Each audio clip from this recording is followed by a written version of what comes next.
So welcome. And we're hoping tonight you get a lot out of the session here. We will have time for questions at the end, so store them up while the speakers are going through. Don't just wait till we get to the end.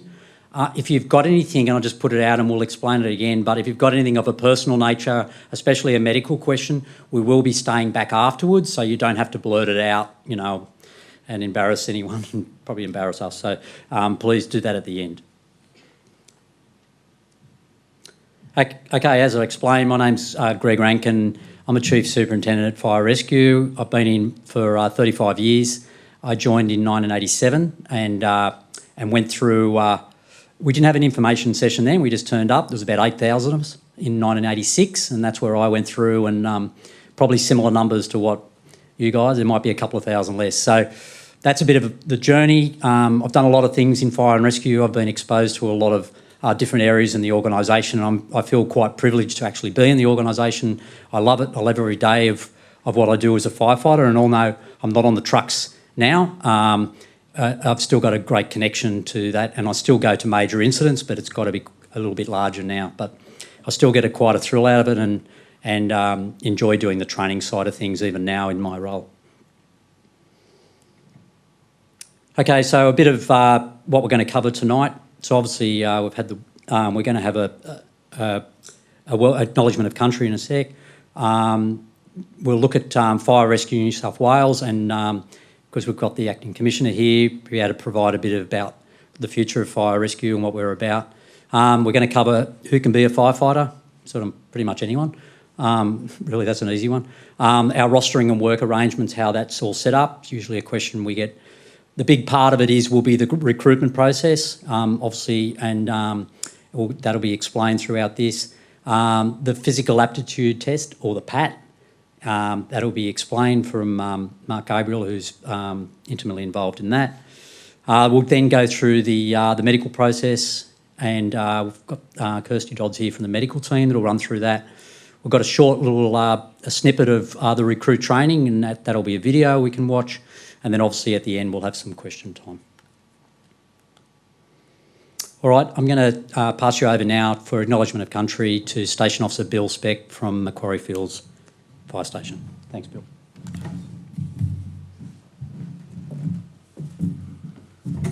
Yeah, thanks, Greg. Thank you, everybody. I do really love this opportunity and feel privileged to be able to do the acknowledgement for Fire and Rescue New South Wales on this occasion. And in doing that, I'd like to acknowledge the traditional custodians of the land that we gather on today, that being the Gadigal people of the Eora Nation. And I'd like to pay my respects to elders past, present and emerging. And I'd like to welcome and acknowledge everybody here today, Aboriginal and non-Aboriginal. Hopefully we'll enjoy this journey and the journey that you've got to come. And I'd really like to thank our ancestors for passing on the knowledge to nature, nurture and care for the land that we're on today. Thank you.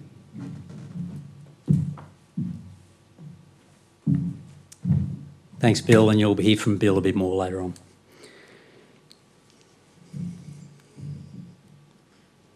Okay, well, this is a short video, a little bit of an overview of some of the activities that Fire Rescue New South Wales do.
Okay, so that's a snippet of sort of the response size, but you'll see there's more to us than that, and we'll go through that as we go through the presentation.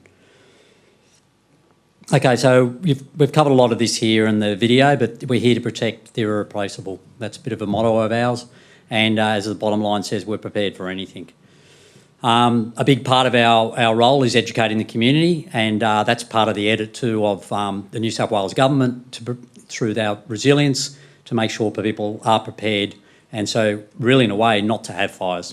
We're actually doing a lot of work to make sure we don't have essentially a job to do is putting out the response side. We're also here to make sure that every day is a training day, and even now I do not pass up an opportunity to pick up a skill set, and I still now do modules and online, even in my rank, to keep my skill sets up to date, because I don't know when I could be asked to respond to an incident in my management role. We always wanted to be ready, and again, the firefighters will take you through some of the things that we do to prepare ourselves to be ready. And respond fast. It's an interesting one. What does it mean? Does it mean that we just willy-nilly jump in the truck driving through red lights at great speeds and people jump in behind us so they can get a clear run through the traffic? No, that's not what we talk. We talk about being ready to get out the door fast. So we're prepared. We have our gear all checked and ready to go. So the last thing you want to see is a firefighter going, oh, I didn't check the hose, or I didn't check that. I wonder if I got fuel in the truck. That's what we mean. We're responding fast. We're ready. We serve with courage, with care, and without judgment. And I think the last bit will cover those in our values, but the without judgment is a really big. We're non-political. We work for the government of the day, whatever their political persuasion is, and we're non-judgmental when we go to that. We're not the police force, all right? We don't arrest people. We don't do anything like that, but we're here to help people in the worst day of their life. We help anyone anytime. And what are we? Prepared for anything.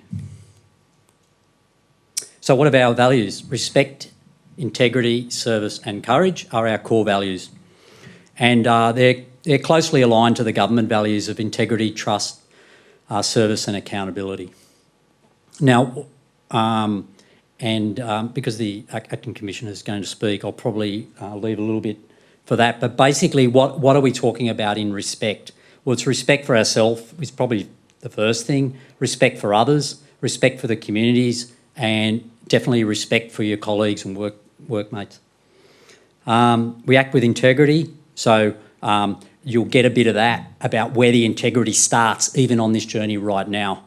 And Amy will talk a little bit about that integrity process that we provide a little bit of trust for you in this, even in this forum.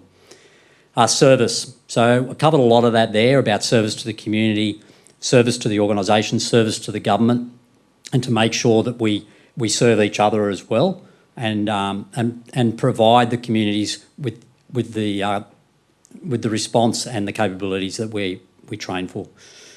And the last one, courage, is an interesting one. Courage thinks it's, that we have the courage to run into a burning fire or into some emergency incident where others are running away. Yeah, that is part of it. And we expect, with your training, skills, knowledge and the PPE we give you that you have the confidence to do all that, and that's part of it. But it's also the courage to call out bad behaviours, whether that's at work, at things that you may see, or with something that happens in the community, all right? So that is a big part of it, and the courage to have difficult conversations. And again, in your training, you'll go through parts of that, and we have specific training programs for some of those. Okay, what are we looking for in you? Okay, personal resilience. Again, the firefighters will cover a bit of that, about what all personal resilience is about. Effective communication skills. Part of it is that we're going to be working with we have a diverse community we work in, so we need to know that we can communicate effectively with that diverse community. And it even starts with the caller that takes that 000 call. And our callers that work in that call centre, they're all firefighters. They're all operational firefighters that have moved into that area. So they need the effective communication skills in that. As you move on, you need further skills of written, and it doesn't mean you have to come up and do public speaking like I'm doing here today. but we do need that when you do education programs and like that, you have the confidence to speak at those. A real commitment to serve others, and sometimes people say that when they go into the interview as a bit of a throwaway line, but what does it actually mean? Think about it. That'll be a question you might get asked. So think about that question. What does that mean about helping others? The ability to engage with the public, and I've gone through that and we'll touch on that a bit more as we go through. Intelligent, fit, strong, and healthy. The team from the medical and the fitness team will go through a bit of that. What's required through that, Pat. Shift work. That's an interesting one. I'm working on weekends. Again, the firefighters will cover a little bit of this, but be prepared that Christmas Day you could be rostered on, and that golf day on the Saturday might not go ahead. Well, might go ahead, but without you. So flexibility about work location. Again, it's a usual favourite topic that comes up in the question time. The majority of our stations are in the Greater Sydney area. We have about 100 around there, our permanent stations.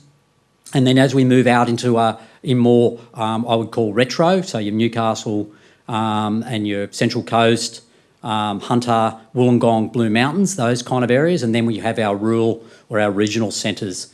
So as we move out, it may take you longer to get to certain. So have a real expectation about that. And if you've got a specific location, I can give you about a roundabout figure, but we can talk about that at the end. Capacity to accept discipline and follow orders. Okay, so we're essentially, we're uniform, we're a paramilitary service. When we're at an incident, we don't have time to have a big debate about, do you reckon we should go into the fire over here, or, hey. So the boss is just going to direct you, and you just got to get used to that. That's what happens. Outside of the command and control structure, where we use a different management style, and we can't be in command and control all the time, 24/7. And again, the firefighters and we'll cover a bit of that. Team player, massive part. We work pretty much as a minimum of two. I'm trying to think of the few times we don't work as a minimum of two. Be pretty rare. A minimum of two when we go into any incident. So the two of you can make decisions at your level, but as a group team, it starts in your training and the things that you do at the station when you get that team player. So we'll cover a bit of that too. I've covered this a little bit, but the respect for others, regardless of background and differences. That's a really important part, very important. You go to different communities and interact with different communities, and you see people on their worst day. So the people, how they react to you at an incident might not be how they are, but they're under stress. And we can't react in a stressful manner. We are the calm ones. We're the trained ones. So the respect that we have, and we've got to be mindful of that these people are on the worst day of their lives. For us, it might be a regular occurrence. And the ability to exercise self-discipline and sound judgment. And we'll cover a little bit more as we go through about that, but really what are we looking about that? Sound judgment is sound judgment of how the actions we take at emergency incident, but sound judgment about how we interact with people on a day-to-day basis, whether it's our work colleagues or whether it's the communities that we serve. All right, I'm going to... I can get it off. Morning. So great pleasure to have with us tonight our Acting Commissioner, Megan Stiffler, to say a few words. And I might ask Pete, Bill and Tara if they can come up too and just sit along here while we can move along. Kind of block it if you can. You're a big fella, Bill. Yeah, we can move it back. Yeah, just move it back. There we go. Do you want it on that? Or? Yeah, that's fine. That should have come with a warning for me, shouldn't it? And lucky you don't get penalised for sitting up the back as part of the process. Otherwise you'd be behind the 8 ball already, hey? You're supposed to fill up the front.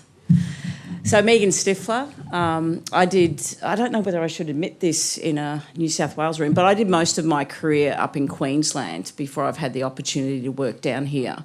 And in the last 6 months, I've had the most amazing journey getting to know this organisation and what we stand for here in New South Wales and the quality of the people and the work that we do. And I proudly stand before you as the Acting Commissioner because what I've discovered in my 6 months is spectacular. And I'm very proud to wear this uniform. Not sure I'll go into a sky blue by state of origin time, but I will wear at least my uniform at that stage. You'll get me there eventually, Bill. Look, I think what's really important for me to connect with you tonight about is we are the 4th largest urban fire service in the world. And we are often, in the last decade, the top 1 or 2 respected professions in the world.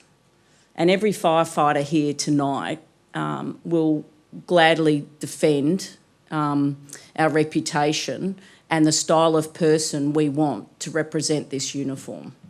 So what we're attracting tonight are good humans who can connect to our community. We can teach you how to read a fire. We can teach you how to use tools at a car accident.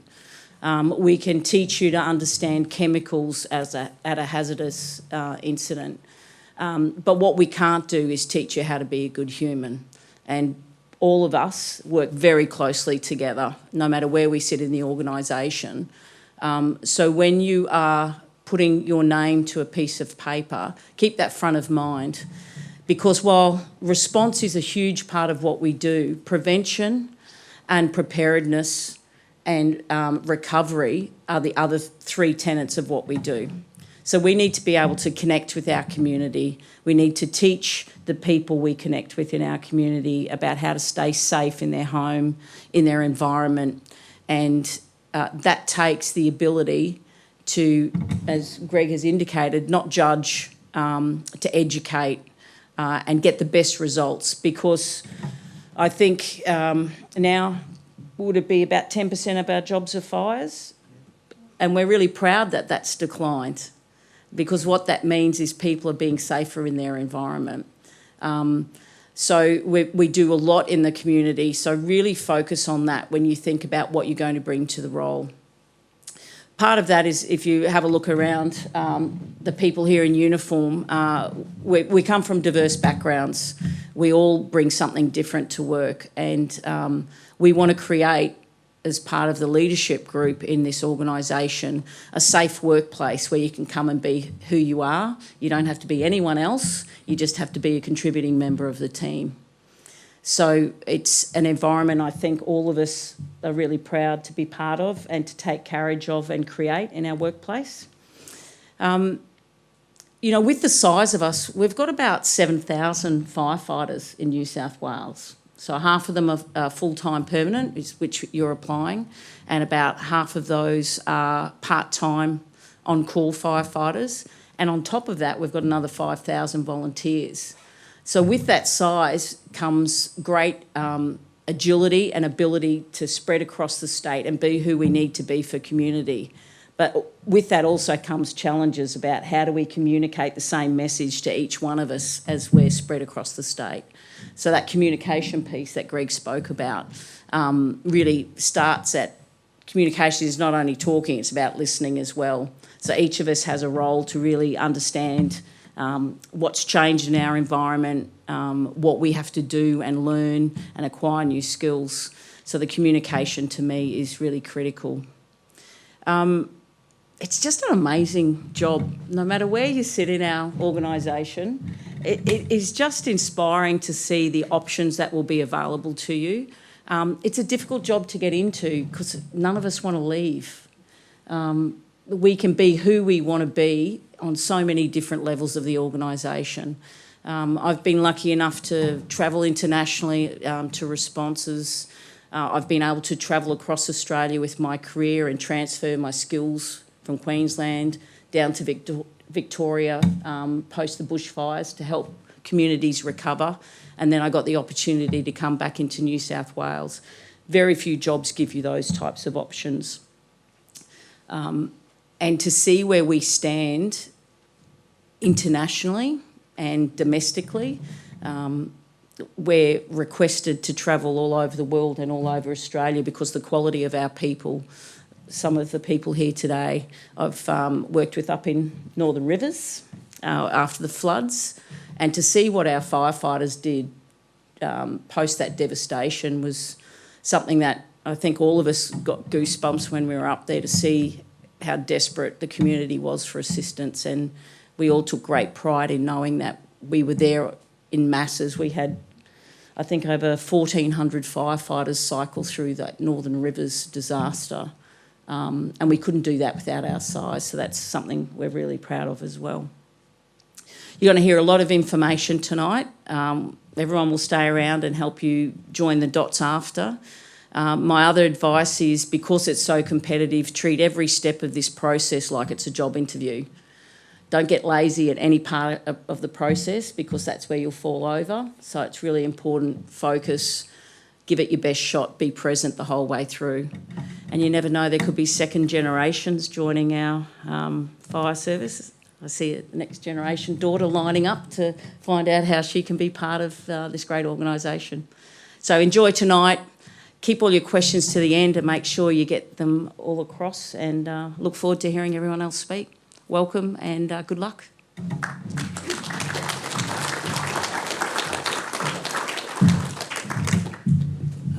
Thank you, ma'am. Interestingly, we met on a C-130 heading over to America together, and little I know that she was going to be the Deputy Commissioner of Fire and Rescue when we took that plane journey together. Another opportunity you get, travel to the Muscat attack. If you can say that really quick, good on you. It's over in America.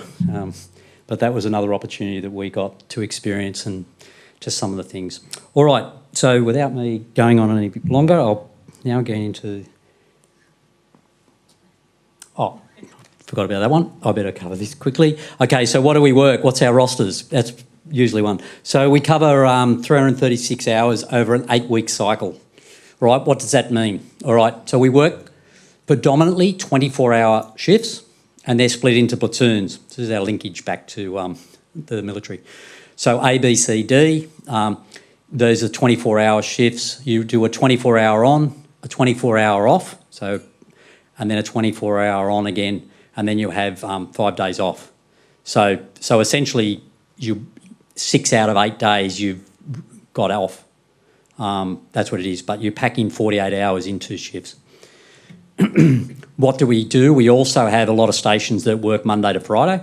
We have some that we call a bit of an overlap roster, where you work 10.5-hour days, 4 days a week, and then and different areas throughout the organisation work that as well. And then we have what we call a back-to-back rostering, which it's called E&F, and that means you work 4 days on, and then 4 days off, and then another shift comes in for the other 4 days. And they're all day work. All right. So there are some day work stations, and there's a bit of a thought just to think that sometimes when you want to travel to some of the outer of Sydney or the retro areas, that those are some of the options that you might have to consider if you want to move a bit closer to home. We have set annual leaves.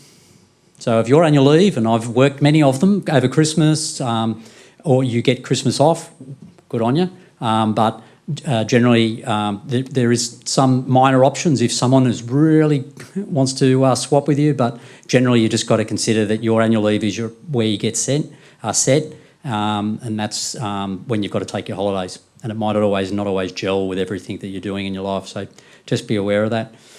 We also, but we have some fairly generous annual leave entitlements, as you'll see. So it's basically in 64 weeks, you basically get a couple of months off. So it's not too bad.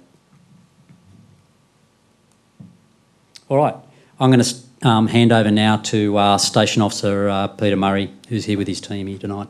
Thanks, Pete. Thanks, sir.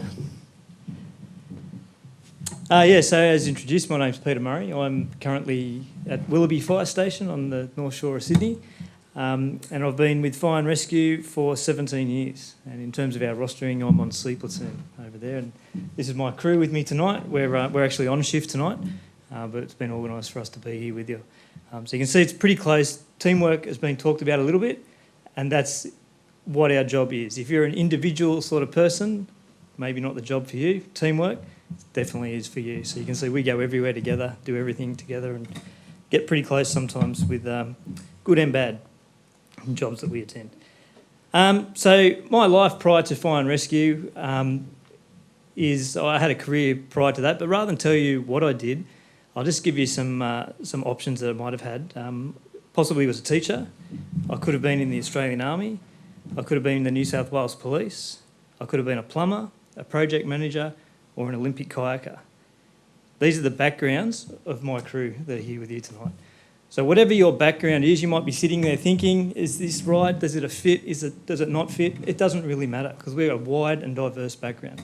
What is important though is the skills and the attributes that you bring to Fire and Rescue and the experiences and the knowledge that you have in whatever walk of life that you've had to this point. You bring that to our job, you'll be able to enhance and add to our organisation.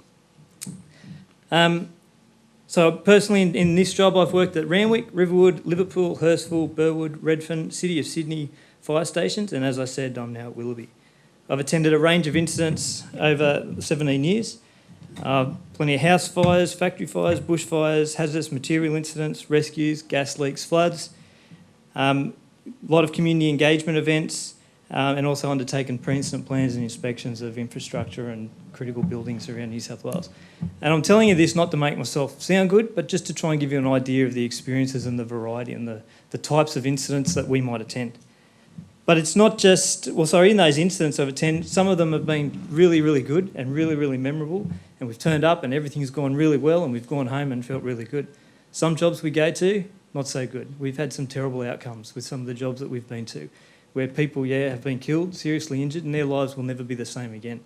But the opportunities that we get as firefighters to attend those incidents and to be able to make a little bit of difference in someone's life can be huge. And they're the little things sometimes that we take away from the bad jobs that we attend. Those bad jobs too will play on your mind. They'll play on your stress levels. They'll play on your personal life. There's things that happen.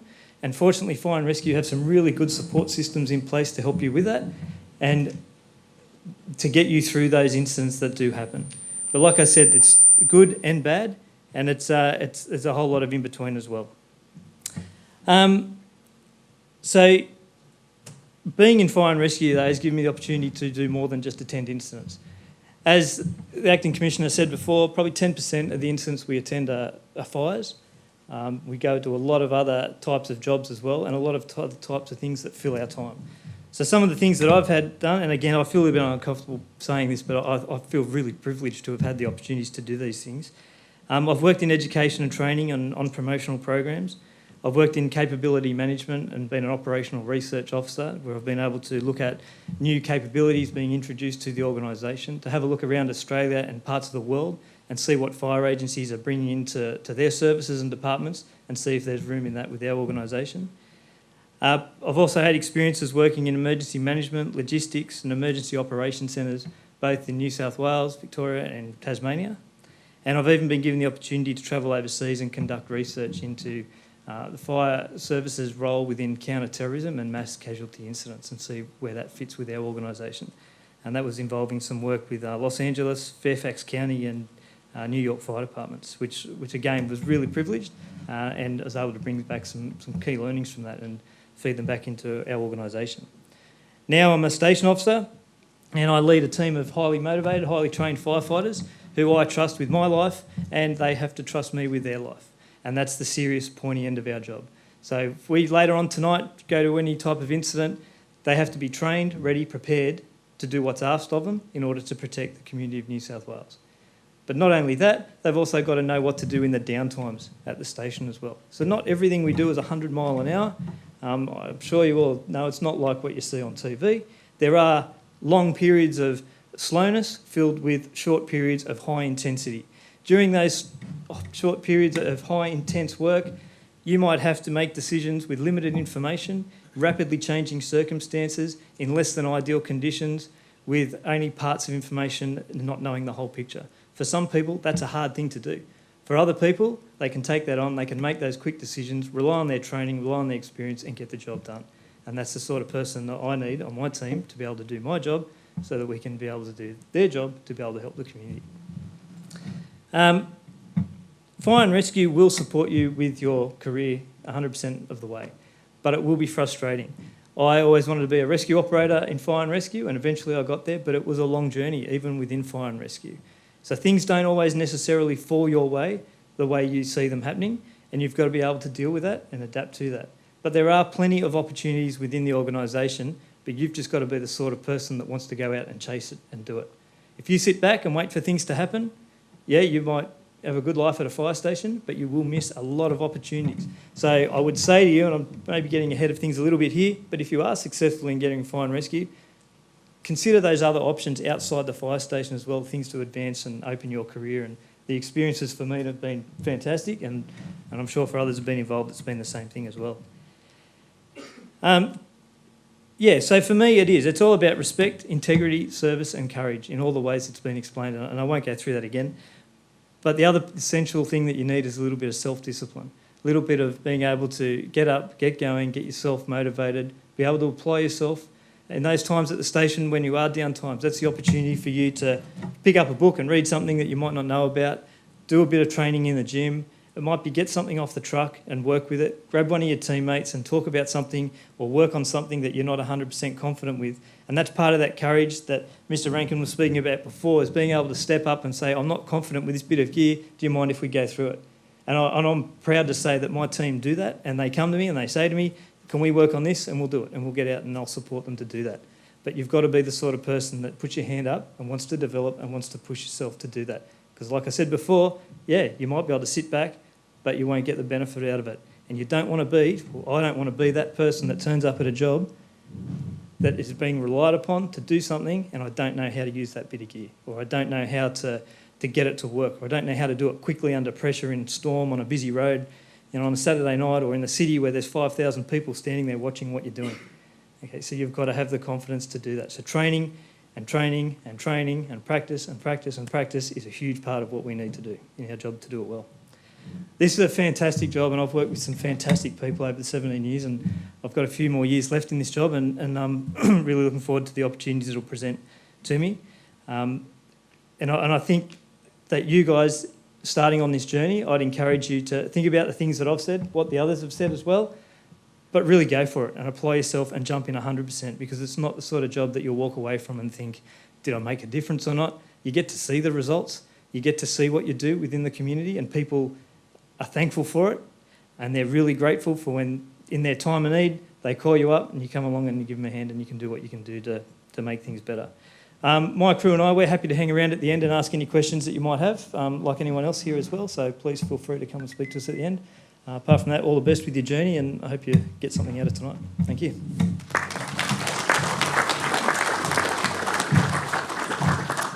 Thanks, Pete. Thanks to the Willoughby crew, crack squad. Okay, I'm going to now bring up leading firefighter, Tara Burton. Thanks, Tara.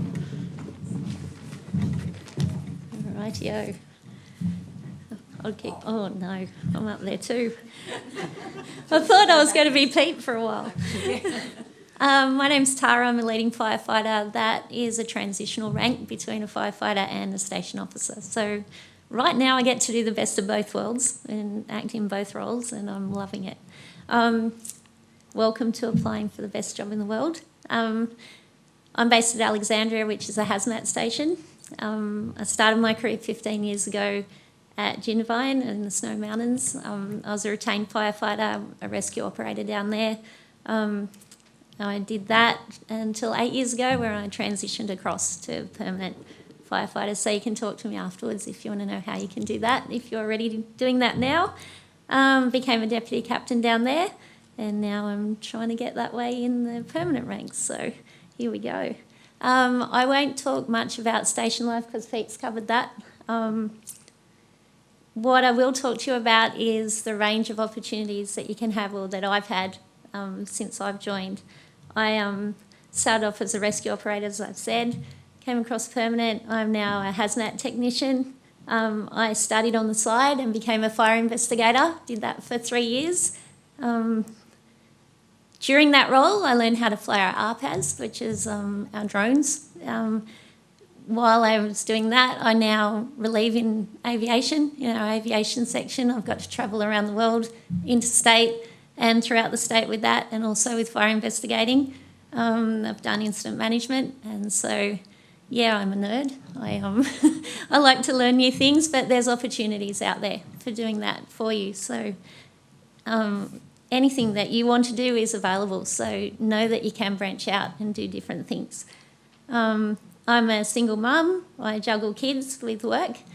It's not that hard now, they're older, but at the beginning it was. So those sorts of things, your crew become like a family too, so they help you out with different things. Everyone's flexible. The Fire and Rescue is flexible with things like that too, so you can move around and do different things. You will have days that you are dealing with people on the worst day of their lives. It is awful, it's hard. We do have good things in place to help you when you are doing that. But you're also there to help, and it is quite rewarding. Like, it is really rewarding to know you've helped someone on their worst day as well. So most of that, you will see graphic situations. Like, be aware of that. Don't go into this thinking that you're not going to. Some people go through their whole career and not see anything, but there is a good chance you will, and be aware of it. So with doing that, probably to go into that a bit more with fire investigating, part of the thing that we did do was work out how fires started and how fatalities happen, and we do work together with fair trading. We worked with the courts and the coroner. We worked with different people to stop that happening again, and we have got those, like as Megan said, we only do say 10% of our calls are now fires. So the things that we do in our research in that side of things and community education is very good, and it is worth looking into if you do join to go down that path as well. We work with diversity in the community. We deal with everyone, different cultures, different languages. We're non-political, we're non-judgmental. We help everyone the same, even with the crews. Doesn't matter if you're male or female, everyone gets in, everyone does their job. There's no favouritism for anyone. Everyone's there to work, and you're expected to. Thinking what else? I think pretty well covered it. You've covered all my things. Yeah, so I'll be around at the end if you want to ask me anything on it. But it is an occupation you'll love. No one will leave. That is why it's competitive, but it's really rewarding and it's worth going for, and I wish you all the best.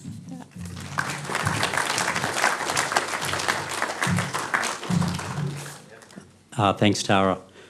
Okay, now I'm going to bring up Station Officer Bill Spek from Macquarie Fields Fire Station. Thanks, Bill. Right photo. There you go, mate. Yeah. Thanks, Greg. Again, my name's Bill Spek. I'm a proud Biripi lad from Taree. My mum's from Taree, but I grew up in Western Sydney, Liverpool. My official role title is 6432 Station Officer Bill Spek. So once you join Fire and Rescue New South Wales, you will get a number, and that number will stay with you throughout your career.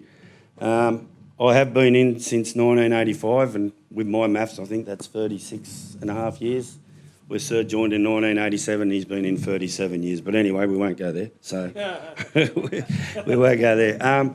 Tony's taken up about 20 minutes of my time, so I won't have much. And how do I follow Tara? So I'll just go through a bit of experience with mine. Back in 1985, not many of you were born, but we'll keep going. So I became a recruit firefighter pretty much straight out of school, 22 weeks in the Fire and Rescue New South Wales College at Alexandria.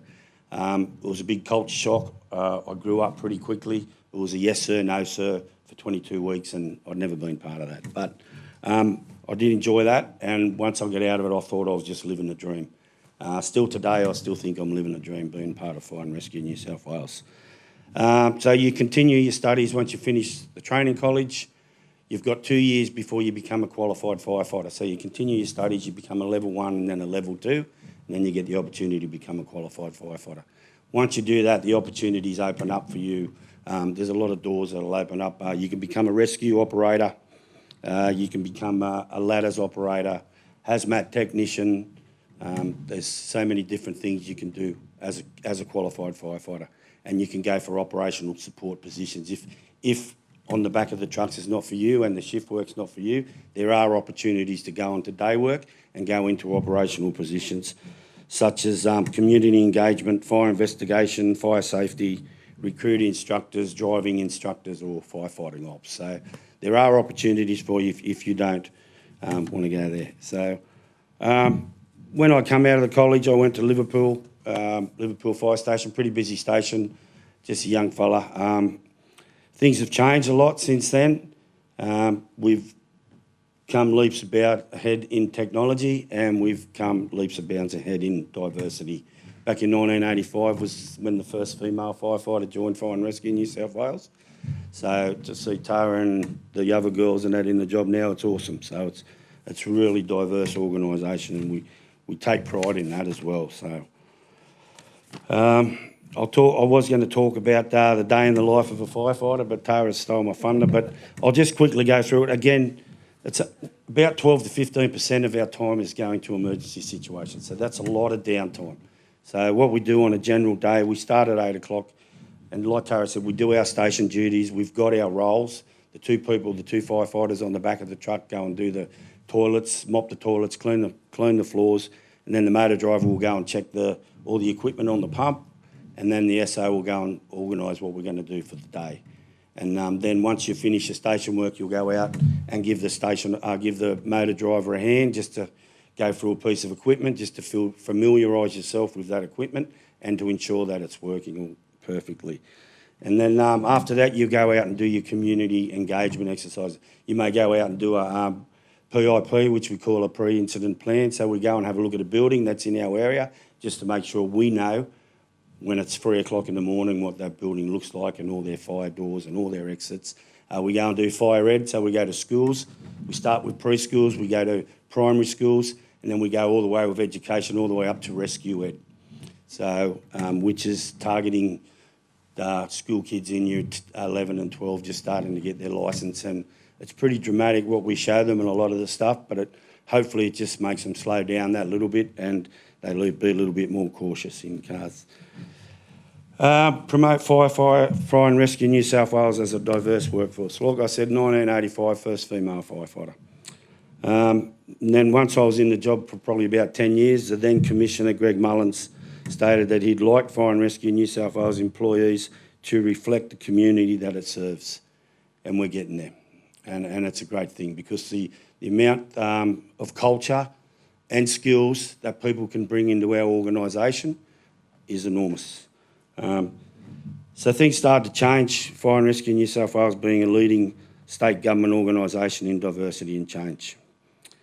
Being an Aboriginal firefighter and having the opportunities as a young fella to get into the job, I thought I could give back to my community. So back in 2013, Dave Weir, a CALD officer, Cultural and Linguistic Diverse officer, was running a firefighter for the day program, and he asked me if I could get the Aboriginal community from Liverpool and Campbelltown to come out just to show them some fire ed stuff, so hopefully they could take that back to their communities. The feedback we got from that was that they would like to see more Aboriginal firefighters in Fire and Rescue New South Wales because there wasn't a lot. So we kicked off a program, an alternate pathway into Fire and Rescue New South Wales called IFARES, which is our Indigenous Fire and Rescue Employment Strategy program. Back in 2013, we had a go, myself and another Aboriginal firefighter and a zone commander at the time, developed a program that we think that would work, and so we give it a trial run back then. It's still going today. So very, very proud of that moment and proud that we can get the right people into our organisation and proud that I can get my mob into the organisation. Through that program, we get a good look at all the candidates. So we get to see their hands-on, their punctuality, their skills that they've got to offer, their team building, how they operate in a team. So unfortunately, it's too many people trying to get into the organisation. We'd love to do that with all you guys, but it costs an absolute fortune. So we've just got to go through this process and hopefully we continue to do that. So my proudest moment in the organisation, I've been very fortunate to be working in a career that I've thoroughly enjoyed for 36 years. So for someone to be able to go to work and, you know, look forward to going to work, it's a big thing in your life, I feel. It's enormous.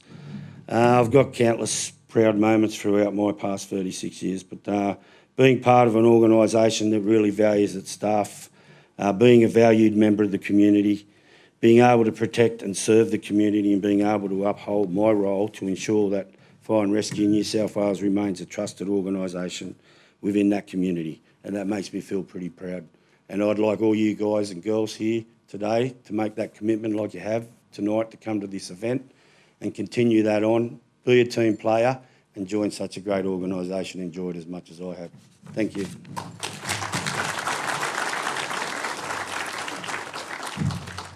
Thanks, Bill. And that work that Bill does on the iFairs program is one of the great programs and gives us great standing in the community for a start. But what he didn't touch on is that some people think it's some quick leg up. I can tell you now they go through a long process, and even at the end of that, they've still got to jump through the hoop of the medicals and everything else that the team are going to talk about. So it's definitely not a kickstart. You just get straight in, and we've unfortunately had a few people that we think would have made it really good, but that last hurdle just couldn't get in. So, but thanks, Bill, for all that. Okay, so we're going to have Melinda's going to come up and speak to us first. She's at City of Sydney Fire Station. Thanks, Mel. Well, hi everyone. I'm Melinda McDonald, but better known as Min, and if you don't have a nickname already, you'll get one, hopefully a positive one, when you land at a station. One of my favourite quotes is, "Do not go where the path leads, go instead where there is no path and leave a trail." And throughout my life, I've tried to do that, not in a reckless way, but in a way that, I guess, causes me to challenge myself, not follow others, but to think through what really matters to me and to make a career that I feel is meaningful and memorable, and to feel like I've made a difference in my world. So it was a surprise to many people, but not so much to me, when at the age of 43, while working as a project manager for the government right across New South Wales, I decided to sign up as an on-call firefighter in my hometown of Tamworth. At the time, I was in fact the only female on-call firefighter in Tamworth, and I'm really proud to say there's 5 of them now and hopefully more to come. Being an on-call firefighter for me was a great way of blending my professional skills of problem solving and communication and engaging with the community with my personal passion for fitness and teamwork and contributing to the community. It was also a wonderful way of discovering what I wanted to do with the rest of my life. So after 2 years as an on-call firefighter, I found myself sitting at my desk one Monday afternoon and thought, if I want to do something different, it's probably now or never. And so that afternoon, I put together my application to become a permanent firefighter, and the rest, as they say, is history.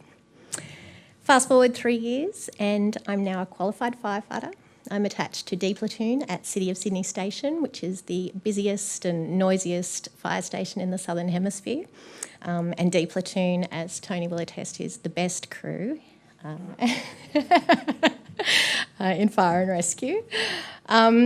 So my days there might involve responding to automatic fire alarms, doing an out duty to a quieter suburban station, or just cleaning the fire station and maintaining the equipment.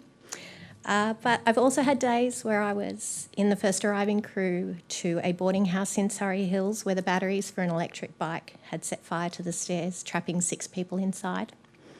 I've performed primary search and rescue when 2 children were reported missing in a house that was fully ablaze. And I've assisted with rescuing a mother and a newborn baby who were trapped in a private elevator in their home. And I've extricated a casualty from a 4-car accident on the Harbour Bridge in the pouring rain. So some days are exciting and some days not so much. In the 3 years that I've been a permanent firefighter, I've also been privileged to complete my large animal rescue training. I've commenced on the Primary Rescue Operators Program, and at the moment I'm undertaking a short-term role with the Community Engagement Unit as Community Diversity Officer. I've also had the opportunity much more recently to be part of a multi-agency emergency operations centre during the flood response up at the Northern Rivers. Not every day at Fire and Rescue is exciting, as I just said, but every day is satisfying. And your career can be as varied and exciting as you want it to be, or as you work for it to be. If you haven't already considered it, look into becoming an on-call firefighter in your community. I know my experience definitely gave me an advantage when it came to applying for the permanent ranks. I'd already built some confidence in solving problems and working under pressure. I was familiar with the importance of following procedures and working safely for the benefit of myself and for my crew. It also helped me establish that this really was the job for me and that I was prepared to do anything and work as hard as I could to make it through. As far as your preparation for permanent recruitment goes, I really encourage you to use all the available tools. There's a lot of information on the website. Speak to people about their learning and experience. Train hard for your PAT test and really prepare as though there is nothing more important to you. because it's the best job in the world. If at first you don't succeed, you know what they say, try again. Because the only people who never stumble are the people who never bother trying anything new. I wish you all the best in your goal, and I look forward to seeing some of you at a station sometime soon. Good luck.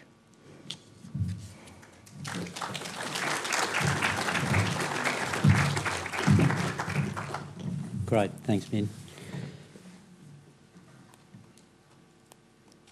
Okay, we're up to Anthony Picone, Tony Picone. Thanks, Tony. So, welcome. My name's Anthony Picone, or Tony at work, and I've been very, very lucky to be in this job for 20 years. It doesn't have to be young, as Min said. I joined the job at 39, and prior to that I was a flight attendant. So if you want to know where the exits are, I can point those out really quickly. And if you need an oxygen mask, I can tell you how to use that as well. So it takes all people from diverse backgrounds, and as Mr Rankin said, we are non-political, and we do accept, welcome and take anyone that's willing to work hard and work as a team.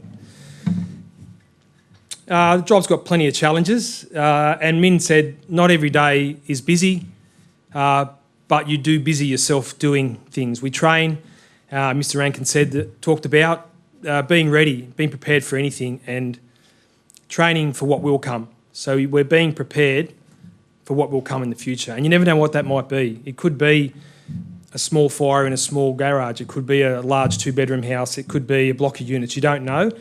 And you won't know often until you turn up. The call will come, the printout, we'll get the printout, which tells us where we're going, we go there. And it's only someone else's description of that job. So, you know, you never quite know what you're going to turn up to. And that goes to Mr Rankin's talk before about being a problem solver, thinking outside the box. You'll need to do that as a firefighter.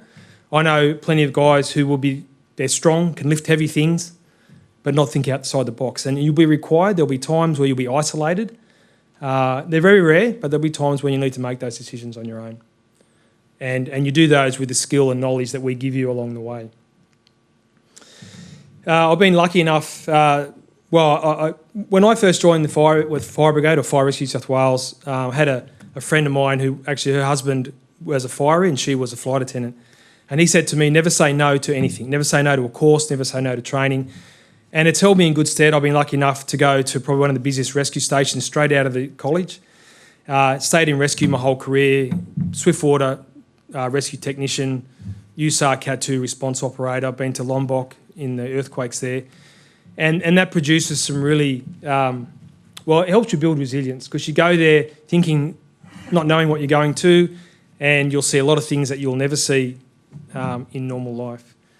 So that leads me on to the reality of the job. And so really, don't think you're going to go to your first house fire your first day. Some are lucky to do that.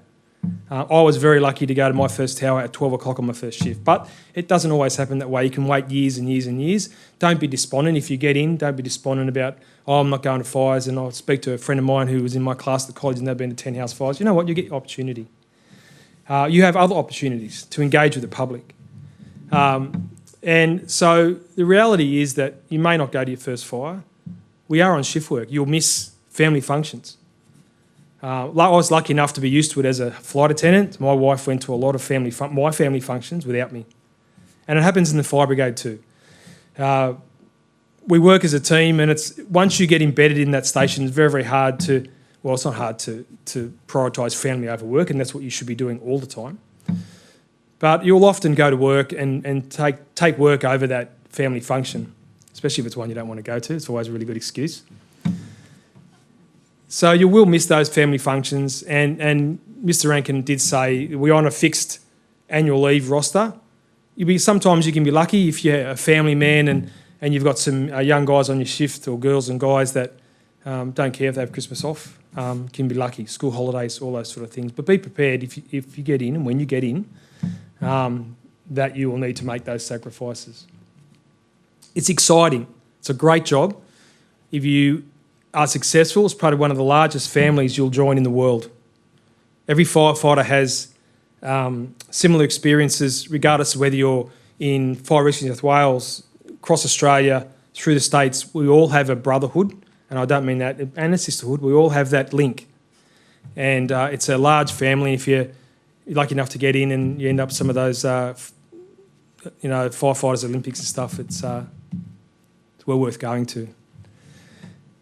And I remember when I first joined, and I'd go home and I'd tell my wife about the experience and what things I did. Went to a house fire, we did this and that. And over the years, she only said to me about, it might have been about 6 or 8 months ago. She said, you don't come and talk about stuff you've been to. And it's just one of those things that we've learned over time, and Natalie will address to this, being part of the peer support. So Mr. Rankin mentioned we do have a support structure, and it's not just the employees assistance program we have to help the employees, but Fire Brigade probably have one of the best, and I say that because I'm in it, but one of the best peer support programs in Australia. We do a very, very good job. There's a lot of volunteer work, and I think it's probably one of the great things we do. But we discovered a thing called vicarious trauma, and so we don't go home and tell someone about what we saw, especially if it's something that's not quite normal, because I'll tell my version, you'll tell your version, and a Chinese whisper, and by the time it gets to the 5th version, it's nothing like what I saw, and often worse. So you've got to be careful about, that's the reality. You can't go home and go, I did this, I did this, because sometimes you've got to be really, really careful about what you say and where you say it. I was asked to sort of describe or have a think about some difficult incidents or situations I've been in. And there was one incident in particular where it was a large, probably about 8, 9 fire stations there. And when you're the station officer, then you're first arriving, like these 2 gentlemen here, you're first arriving, you'll become the incident controller, and you've got to make a lot of decisions very, very quickly. Anyway, we had 2 firefighters that were in the job that we were unable to communicate with, so of course you think the worst. And it felt like about 30 minutes before we got them out, and it wasn't until I went back and looked at the transcript, it was only 3. But as the boss and that responsibility, and that just not from the station officers, that comes right down to a level down to firefighters. And we work at our guidelines say we work as pairs, minimum. So you should always be with someone, and you have that responsibility to each other. At that stage, I had a responsibility to about 30 firefighters. So you have that, and that was really difficult for me, and it took me a long time to reconcile with that. And had a lot of talks to some senior officers who, calmed me down. But that was a very difficult situation for me. It took me a long time to get over that, and just to go, you know what, I did the right thing, and it was a safe outcome in the end. But a bit dicey there for a few minutes. So, and that's a support there. You're never alone. I got home from that job, and within 20 minutes of getting home, I had another SO ring me. They'd heard about it, and senior officers were ringing me. Superintendents, chief superintendents, how are you going? What are you doing? What did you do? Let me talk about it. Let's go for coffee. So you're never alone. It's a family feel, and that's a job that you'll have, and that feeling you have for the rest of your life. I did speak about Lombok before, and it was a golden opportunity. We do a lot of training as in some of these specialist roles. You do a lot of training, but you don't often get a chance to practice that training. And it's really funny when we talk about it to people, and we talk about going to fires, and we talk about getting excited on the way to a fire. And it's a really hard thing to describe, because we know that we're going to someone's house or fire or whatever it might be on the worst day of their life. And they say, well, how can you be excited? Because we do all that training, and we what you want to do when you do that training, you want to put it into practice. Like anything you study for, you train for, the aim is not just to do it because. The aim is to put it into practice. And the opportunity to go to Lombok was exciting for me. I knew what I was going to. There was a mass earthquake in Lombok. I won't tell you how many, the fatality list, but it was 4 figures. And there were decimated villages everywhere. And we knew what we were going into. And we were there to support the communities and the engineers there to try and get the economy back on. And it was a difficult 16 days, long hours, 16-hour days for 16 days. And we had challenges. So I don't know, anyone here been to Lombok? No? So the largest Muslim community in the world, and they've got the most mosques per head of capita anywhere in the world. So then we had to deal with or learn to accept those cultural differences, as we're doing in Australia now. The prayer time and how we spoke to the females and how we dealt with that. And even just their love of bureaucracy. which was difficult for us. We were there to do a job. We were only there for 16 days, and they loved meetings. And we'd have a morning briefing and an afternoon briefing, and it was just out of control. But that opportunity to learn something new, and we all did it. There was quite a small team. It's called the Disaster Assistance Response Team, so it's a spearhead team.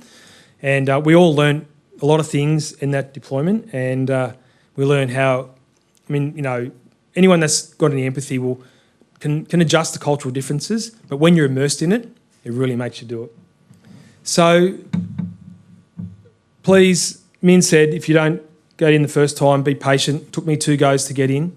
I didn't always want to be a firefighter. It was just something that I stumbled into, and how lucky I was to stumble into that. So be patient.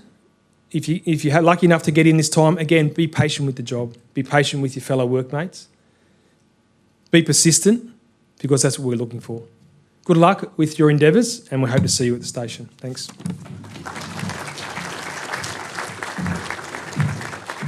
Thanks, Tony. All right, I'm going to play a video now from a firefighter that's Brett Johnson, and you'll hear he's going to speak about a fire at Quakers Hill Nursing Home, so I'm just giving a little heads up in case someone had some involvement or a relative or anything like that. I just want you to know that's going to be talked about. Thanks. Hello, my name is Brett Johnson. I'm a station officer with Fire and Rescue New South Wales. I'm currently stationed at Castle Hill Fire Station on A Platoon, and I've been in the job for 23 years. Some of the challenges that we face as firefighters with Fire and Rescue New South Wales are not only incident-based, but can be station-based as well.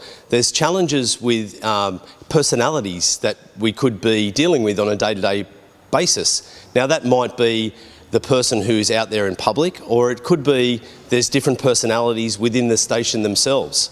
We work as a team, so we all have to be on the same level. If someone's feeling down for the day, it's our job to pick them up. If we turn out to an incident, or we attend an incident where someone's facing terrible challenges, it's our job to then also rectify those challenges. It's really important for everyone to know that it is a terrific job. It's a privilege to be part of Fire and Rescue New South Wales, but at some point in time, you'll be challenged at work, you'll be challenged with your colleagues, you'll be challenged with incidents, and you've got to learn to overcome those. And they're going to be challenges that you've never faced before. Please be prepared that firefighting is not just jumping out of a truck with a fire hose and putting a main water line onto a fire, or a mainstream onto a fire. It's about overcoming personal challenges and dealing with environments that you've never dealt with before. You will at times go home frustrated, you will at times go home upset because of the nature of the work that we do. But it doesn't mean it won't make you grow as a person. It's really important to know, again, that it is a privilege to be a part of Fire and Rescue New South Wales, and a privilege to be a firefighter. We will train you, and we will support you, and we'll work as a team throughout your whole career. But it is very important to start off on the front foot, understanding that it is a challenging type of environment. It's a challenging job, it's a challenging career, and something that you cannot compare to anything else. One very well-known event that many of us were involved in 10 years ago actually was the Quakers Hill Nursing Home fire. I was on the first arriving appliance, the first arriving truck at the Quakers Hill Nursing Home fire with my crew, and it was a fire that was in a care facility with a lot of elderly patients, and there were significant injuries and there were significant challenges to overcome that day. Now, that could happen to anyone. We knew that there were firefighters that were on that fire ground that day that had only been in the job within 6 months, and they were confronted very early in their careers with a challenge that I had never seen before. It may take years to be confronted with really serious events. But each day we have to prepare ourselves and brace ourselves and train ourselves and mentally prepare ourselves and physically prepare ourselves for those challenges. That Quakers Hill Nursing Home fire had a lot of tragic loss of life that day. And that's something that is not normal for us to deal with. Not many people in our society go to work thinking they're going to have to deal with fatalities on any day. So some things are quite perplexing in understanding how to deal with incidents or traumatic incidents or challenges that we have to face. And these are some of the deep thoughts that you have as a firefighter, and I want you to consider that on your application as well. There are all of the shiny gloss incidents and the happy results that we have and the fun times that we have amongst each other as well. And they are so many in a normal, typical day. But what I'm talking about today is you being able to adjust to the highs and the lows and that cycle of being able to mentally deal with something that might be hilariously funny to something that might be tragic, all in one span of a 24-hour period. To be able to turn up to an event or an incident and rectify that problem and make a person's day better when their life could be flashing before their eyes is again a real privilege. So I want you to deeply think about what the career is that you're choosing. And I don't want you to choose it for the wrong reason. I want you to embrace the challenge. I want you to embrace the team. I want you to believe in yourself and in the organisation so that we can all have a happy and healthy career together. Thank you. Great, thanks to Brett. I'll pass it on. Interesting from that is that from the Quakers Hill Nursing Home, Fire Rescue advocated for the installation of sprinklers in every nursing home, and we got that through Parliament and did it really quickly. And there's many instances like that. We pushed for self-extinguishing cigarettes, and we pushed for mandatory smoke alarms in every household, which are now just common practice. So there's some of the things that we do when Tony was talking about prevention measures, and that's what we try to do to prevent fires and prevent tragedy. And we've got many good stories on that, how we have prevented tragedies. I'm going to pass you over to Amy Hurst, who's our Manager of Talent Acquisition. Thanks, Amy. They were just complaining that I don't have a photo up, so. Look, thank you everybody for coming tonight and giving up your evening to come and learn a little bit more about the role of firefighter with Fire and Rescue, and also the recruitment process that if you do put an application in, you'll need to move through. I think that the first thing to acknowledge when it comes to the recruitment process is that hearing the firefighters talk about the complexities of the role, how varied it is, how challenging it is, the diverse things that you need to be doing, it's important to understand that the recruitment process needs to reflect that variety and that robustness. And that's why we ask you to do so many different things in this recruitment process, because we're trying to make sure that all of those things that you need in the role are looked at some point throughout the process to make sure that you're the right person for the position and that we're the right organisation for you as well. So because of that, it's a long process. For anybody who's done it before, you'll know this. It's long, it's detailed, and it can feel overwhelming at times, and it can feel like we're asking you to jump through a lot of hoops. So before I start going through the actual stages, my advice to you in tackling the recruitment process is to keep it in perspective. Whenever you are starting to feel like it's getting, a little bit overwhelming and there's a lot that we're asking of you, reflect back on the conversations and the talks that the firefighters have had today about the challenges of the role, reflect back on that and remind yourself why these assessments are important in the context of the position that you're applying for.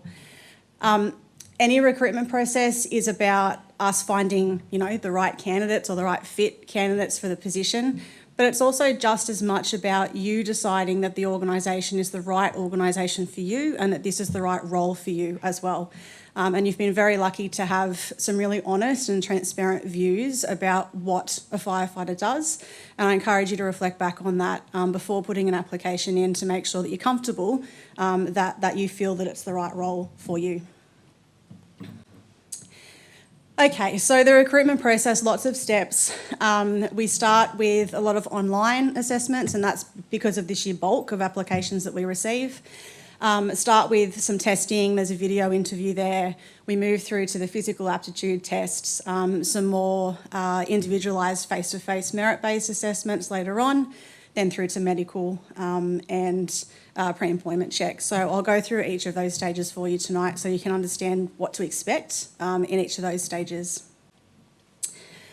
Okay, so starting with the online application, save the date. The date you want is the 1st of June. That's when the advertisement will go live and it will be open for 2 weeks. So put that in your calendar and the ad will be available via the Fire website, which is fire.nsw.gov.au. There are some essential requirements that you need to meet to be considered eligible to put an application in. And I will note as well that all of this information is in a candidate information pack that we've got on our website, so you don't need to write all of this down. It all lives on our website as well. But as far as the essential requirements, there's some requirements there around citizenship and residency. Education level, we ask for a HSC level education or equivalent. And there's some information there on what's considered equivalent. So if you have a Cert 3 in any discipline, a trades qualified certificate, that's acceptable as well, or 5 years service as a retained firefighter. And Tara was talking about her entry into the organisation came through the retained pathway, so that's also another option. You will also need to be vaccinated against COVID-19 and be able to provide proof of that. And have a New South Wales driver's licence with a P2 minimum, which is your green Ps, with at least 6 demerit points remaining. And what I will point out is that if you have 6 at the beginning, you need to have 6 at the end of the application process as well. So keep that in mind and be careful. Okay, so if you meet that eligibility criteria, the system will allow you to submit your application and you'll receive a couple of emails with the first assessments that we ask you to complete. The first one will be an email with a link to complete 4 online psychometric assessments, and I'll walk you through what they are in a second. And the second email will be an invitation to complete a short video interview as well. The one thing I want to tell you with these is that because they come from different providers, there'll be 2 separate emails, so look out for 2, and you won't receive them at exactly the same time. So you'll receive your online testing one first because that's an automated trigger email, but it will take another few days for you to receive your invitation for your video interview, so don't panic if you don't get it straight away. As long as you've got it within a week of putting your application in, then that will be fine and that will allow you enough time to complete it. Okay, so back to the psychometric testing. This is what everybody wants to know. I'm finding these are all of the questions that I've been getting in previous sessions. So the first one that we ask you to complete is a cognitive ability test. So the reason we include this in the process is because cognitive ability is a really powerful predictor of on-the-job performance. It looks at someone's ability to acquire, retain and use new information, and it's linked to skills like decision-making, judgment, problem-solving, communication, all of the things that we've heard mentioned a fair few times actually in the context of the role. So there are 51 questions. They include a range of different style questions. You have verbal reasoning questions, numerical reasoning, and there'll also be abstract reasoning questions in there as well. And you'll have a 20-minute time limit to complete that one. With this particular test, it's very unusual to finish, so it's designed to not be finished. So if you don't get through all 51 questions, don't be too hard on yourself. You don't have to get to the end to still score well. It's about balancing your speed and your accuracy in how you address those questions. Then the second test you'll be asked to complete is called Emotify, and this is a test of emotional intelligence. So it measures 2 key elements of emotional intelligence in particular. So it looks at perceiving emotion through facial expression, and then also understanding emotion and effect of emotion on behaviour. It is almost like a game, so it's quite fun to complete, and you'll be presented with a number of different faces and you need to identify the emotion that corresponds with the right facial expression. The reason why I include this one is because emotional intelligence is really important when you're thinking about your interpersonal skills, how you interact with people, whether that be your team, whether it be the community, whether it be your leadership team. It's all linked to communication, interpersonal skills, teamwork, and even leadership potential as well. So it's an important test. This one has a 20-minute time limit as well, so the same as the first one. Now, the third and fourth assessments are what we call trait-based assessments. So they're more like questionnaires. So they're not necessarily right or wrong answers. It's more about questionnaires where you're describing yourself or your preferences to us through questions. So these ones don't have any time limits. They're a lot less pressurised to answer. So the first one, work safety assessment, that looks at an individual, the attitudes that you have towards working safely and the likelihood that you have of working safely as well. So it looks at safety control, your attitude towards risk aversion, stress management attitudes, and then also things like drug aversion as well. As I said, it's untimed, but it takes most people about 15 minutes to complete, so that gives you a guide. My advice to you on these sorts of tests is not to try to beat it. A lot of people ask me, how do you pass these tests and how do you beat the tests? You can't really. So my best advice is to take them at face value, be honest, don't overthink the questions. So a lot of these questions will ask you about your attitude and beliefs on things. And if you sit there and dwell on it for too long, you'll confuse yourself and you won't know what you believe anymore with a lot of these questions. So your initial response is usually the right one. Don't overthink them and just take it one question at a time. There are inbuilt factors in these assessments as well that look at things like your consistency of responses, and also your self-presentation. So making sure that from an honesty perspective, you haven't tried to portray yourself as maybe a little bit more positive than might be the truth. So when we come back to looking at all of our core values about honesty and integrity, this comes back to this sort of assessment as well. Don't try to be perfect. Perfection is impossible. We're looking for honesty and we're looking for integrity in responding to these sorts of assessments as well. So just describe who you are, and take each question one at a time at face value. Similarly, the fourth test, same sort of style of test, but it's just looking at work reliability instead of safety. So it looks at your attitudes towards your work habits, your integrity, and the risk that you have of engaging in counterproductive behaviour at work as well. So we look at your conscientiousness, your perseverance, integrity and honesty again, and attitude towards theft and fraud and behaviours like that. Again, it's untimed, but it takes about 15 minutes for most people to complete.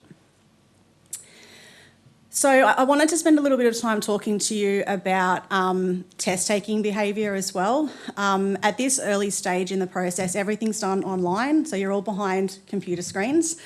And some candidates can be tempted to try to cheat with these online assessments, and your time is much better served preparing and doing what you can to put your best foot forward than engaging in things like cheating or trying to beat the tests. So I just wanted to acknowledge why you shouldn't be doing that. I think it's pretty obvious, but I think it's good to have a conversation about.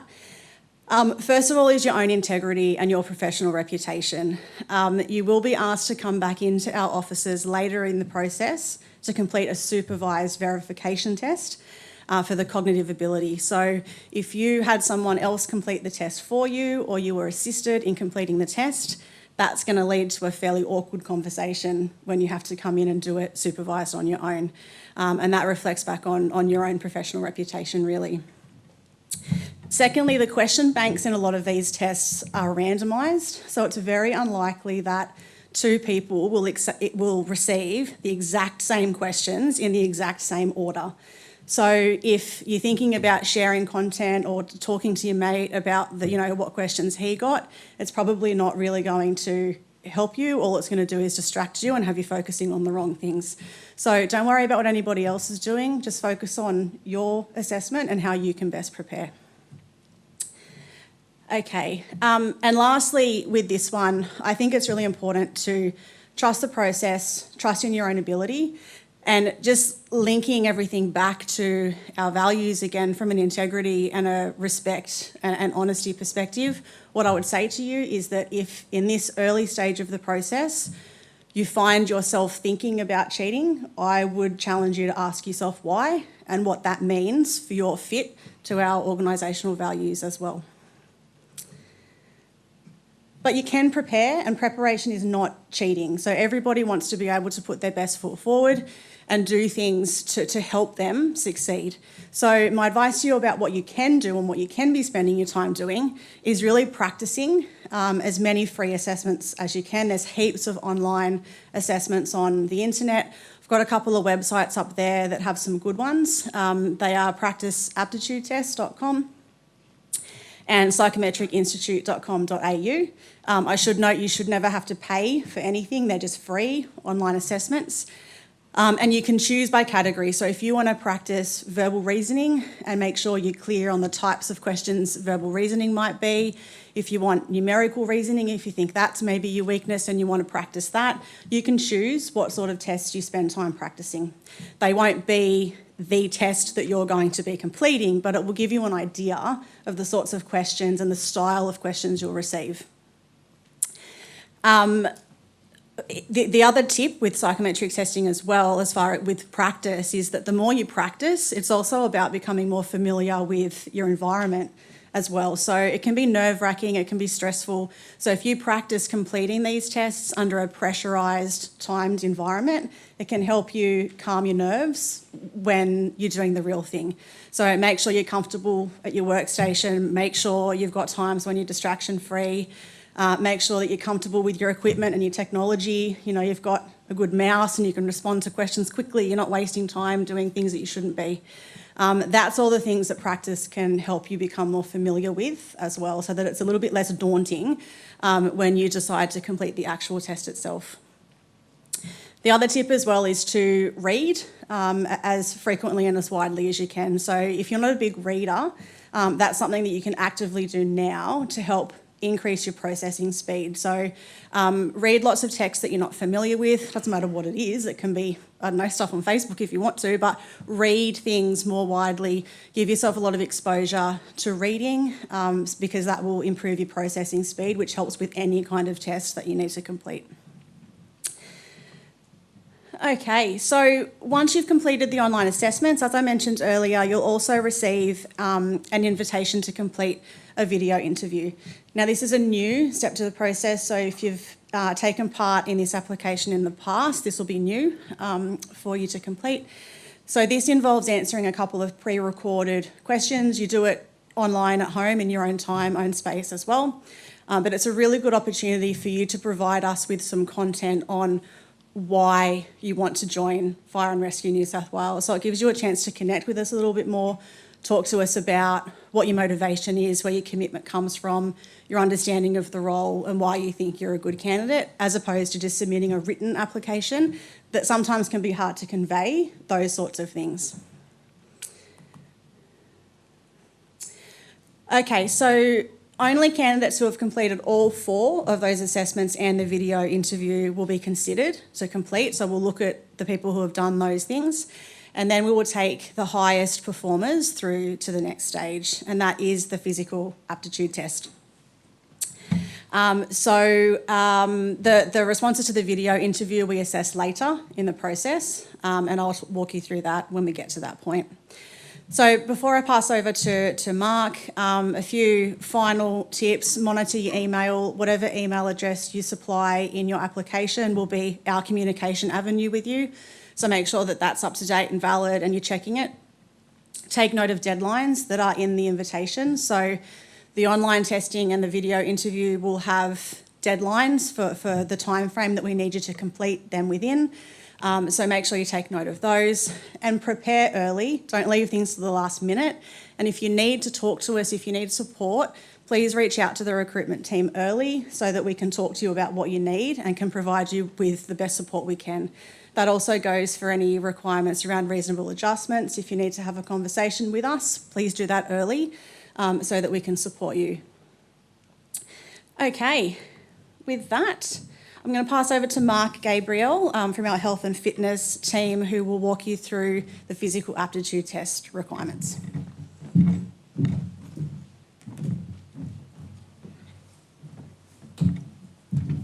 Thank you, Amy.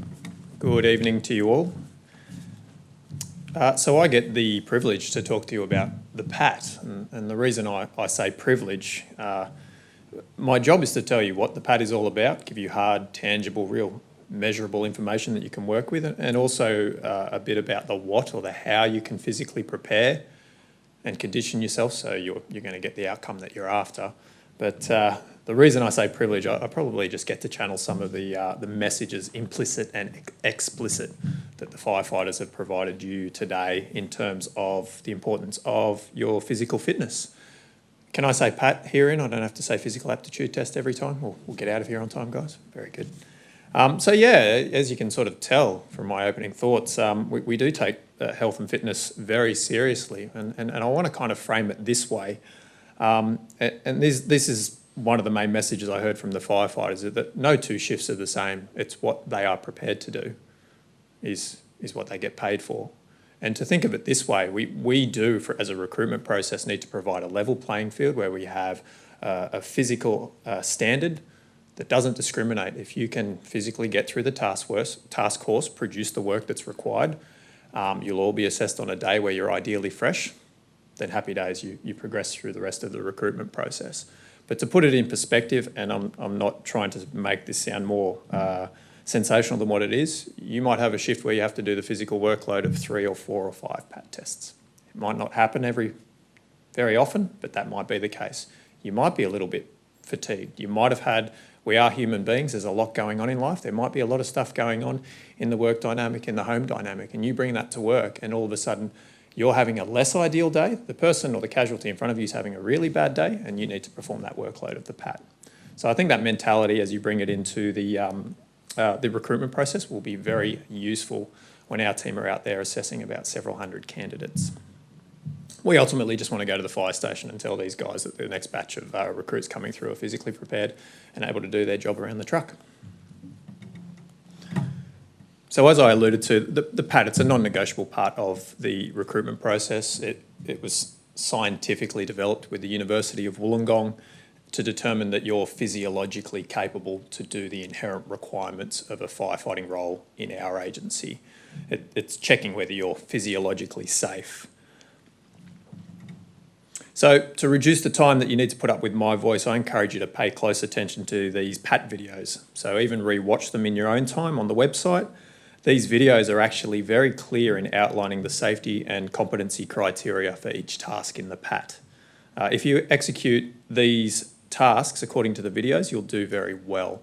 The only thing that I'll add at the end of these videos is extra bits of information that I believe would be of value to you in my experience in standing up here previous years. And a couple of it will be those in case you missed it type things, because sometimes a video doesn't really paint the picture of what you're going to be doing when you're doing the physical. So let's hook into those videos. Stage 1. Reduced visibility search. Firefighting requires firefighters to work in situations where there is limited or no visibility in confined spaces. This task simulates your ability to work in a smoke-filled building wearing a self-contained breathing apparatus, performing a victim search in a dark and confined space. To complete the task, you'll be required to fit a frosted face mask with the assistance of your assessor. The face mask allows normal breathing to occur and will not be connected to an air cylinder. You'll be required to perform a crawling search in a dark and potentially confined space as directed by your assessor. You must be able to wear the mask for the whole search and move forward in a safe and consistent way. Ladder simulation. Firefighting relies on using ladders. This task simulates raising and lowering a 10.5 metre ladder for firefighting and rescue work. To complete the task, position feet shoulder width apart, squat down and with an overhand grip, grasp the bar. Using your legs to lift, raise the bar to navel height. Squat again and move your arms under the bar. Using your legs to initiate the movement, push the bar overhead in one continuous movement until your arms are completely straight. You should be able to push the bar into an overhead position with straight arms in one continuous movement. Stage 2 is made up of 4 tasks. Complete this stage in under 15 minutes. Single-sided jerrycan carry. This task simulates a hazardous materials incident where firefighters repeatedly carry drums, equipment or casualties as a team. To complete the task, grip the jerrycan in one hand, lift it using a half squat and carry it a distance of 195 metres, which is 6.5 laps of the marked 30-metre course. You must complete the full distance while maintaining your balance and perform all lifting and carrying using only one hand at a time. You may swap hands at any time as often as you wish. To swap hands, place the jerrycan on the ground, grip with your other hand and use the squat to lift it before starting again. Do not use 2 hands at any time.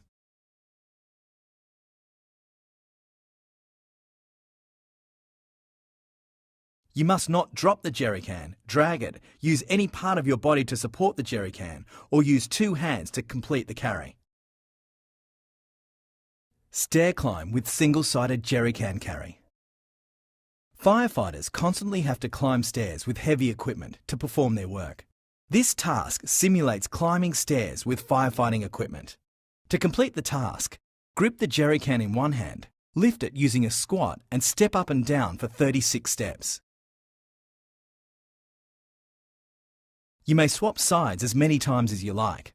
To swap sides, place the jerrycan on the ground, grip with the other hand and use a squat to lift it before starting again.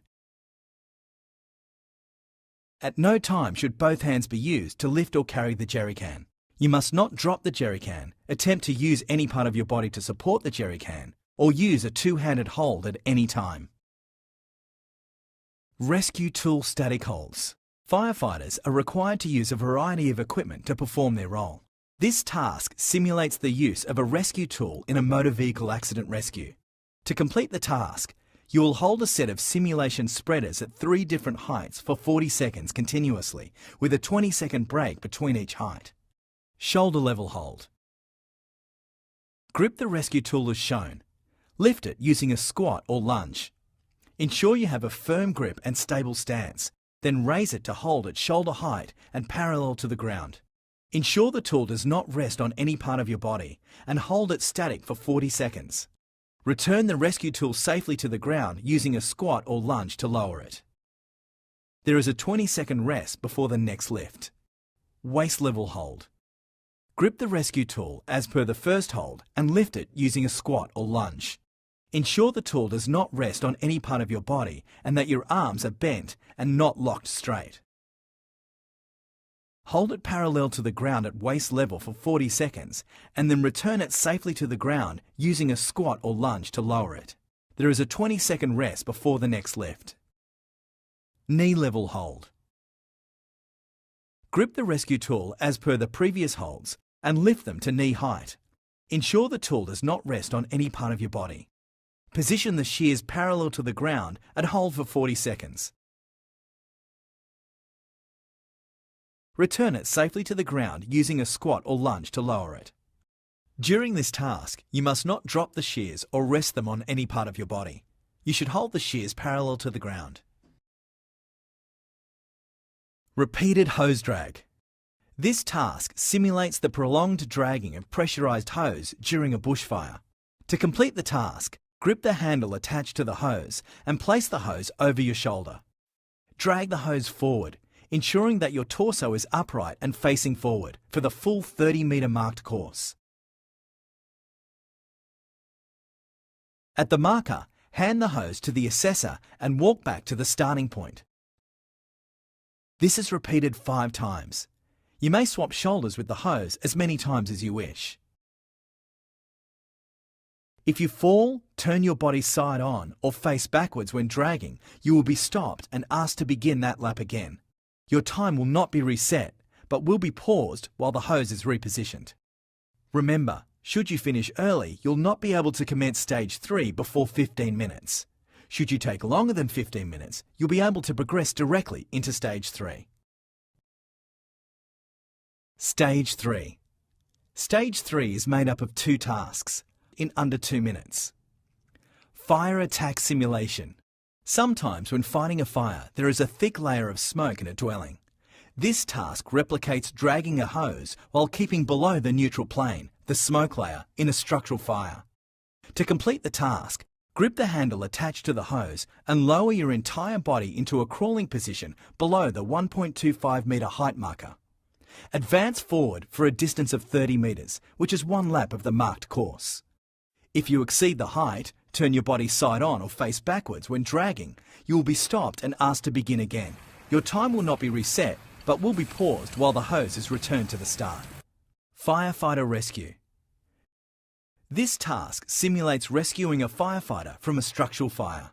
To complete the task, squat or lunge down, grip the harness straps and move the back plate into a vertical position. Using your legs to lift, stand up while safely lifting the back plate off the ground. Lower yourself below the height marker of 1.55 metres and move backwards for 10 metres, keeping the back plate off the ground. You may stop to adjust your grip, however you must stay under 1.55 metres and ensure that the back plate is off the ground before you continue. If you exceed the height, fall, drop the back plate or drag the back plate along the ground, you'll be stopped and asked to begin again. Your time will not be reset, but will be paused while the back plate is returned to the start.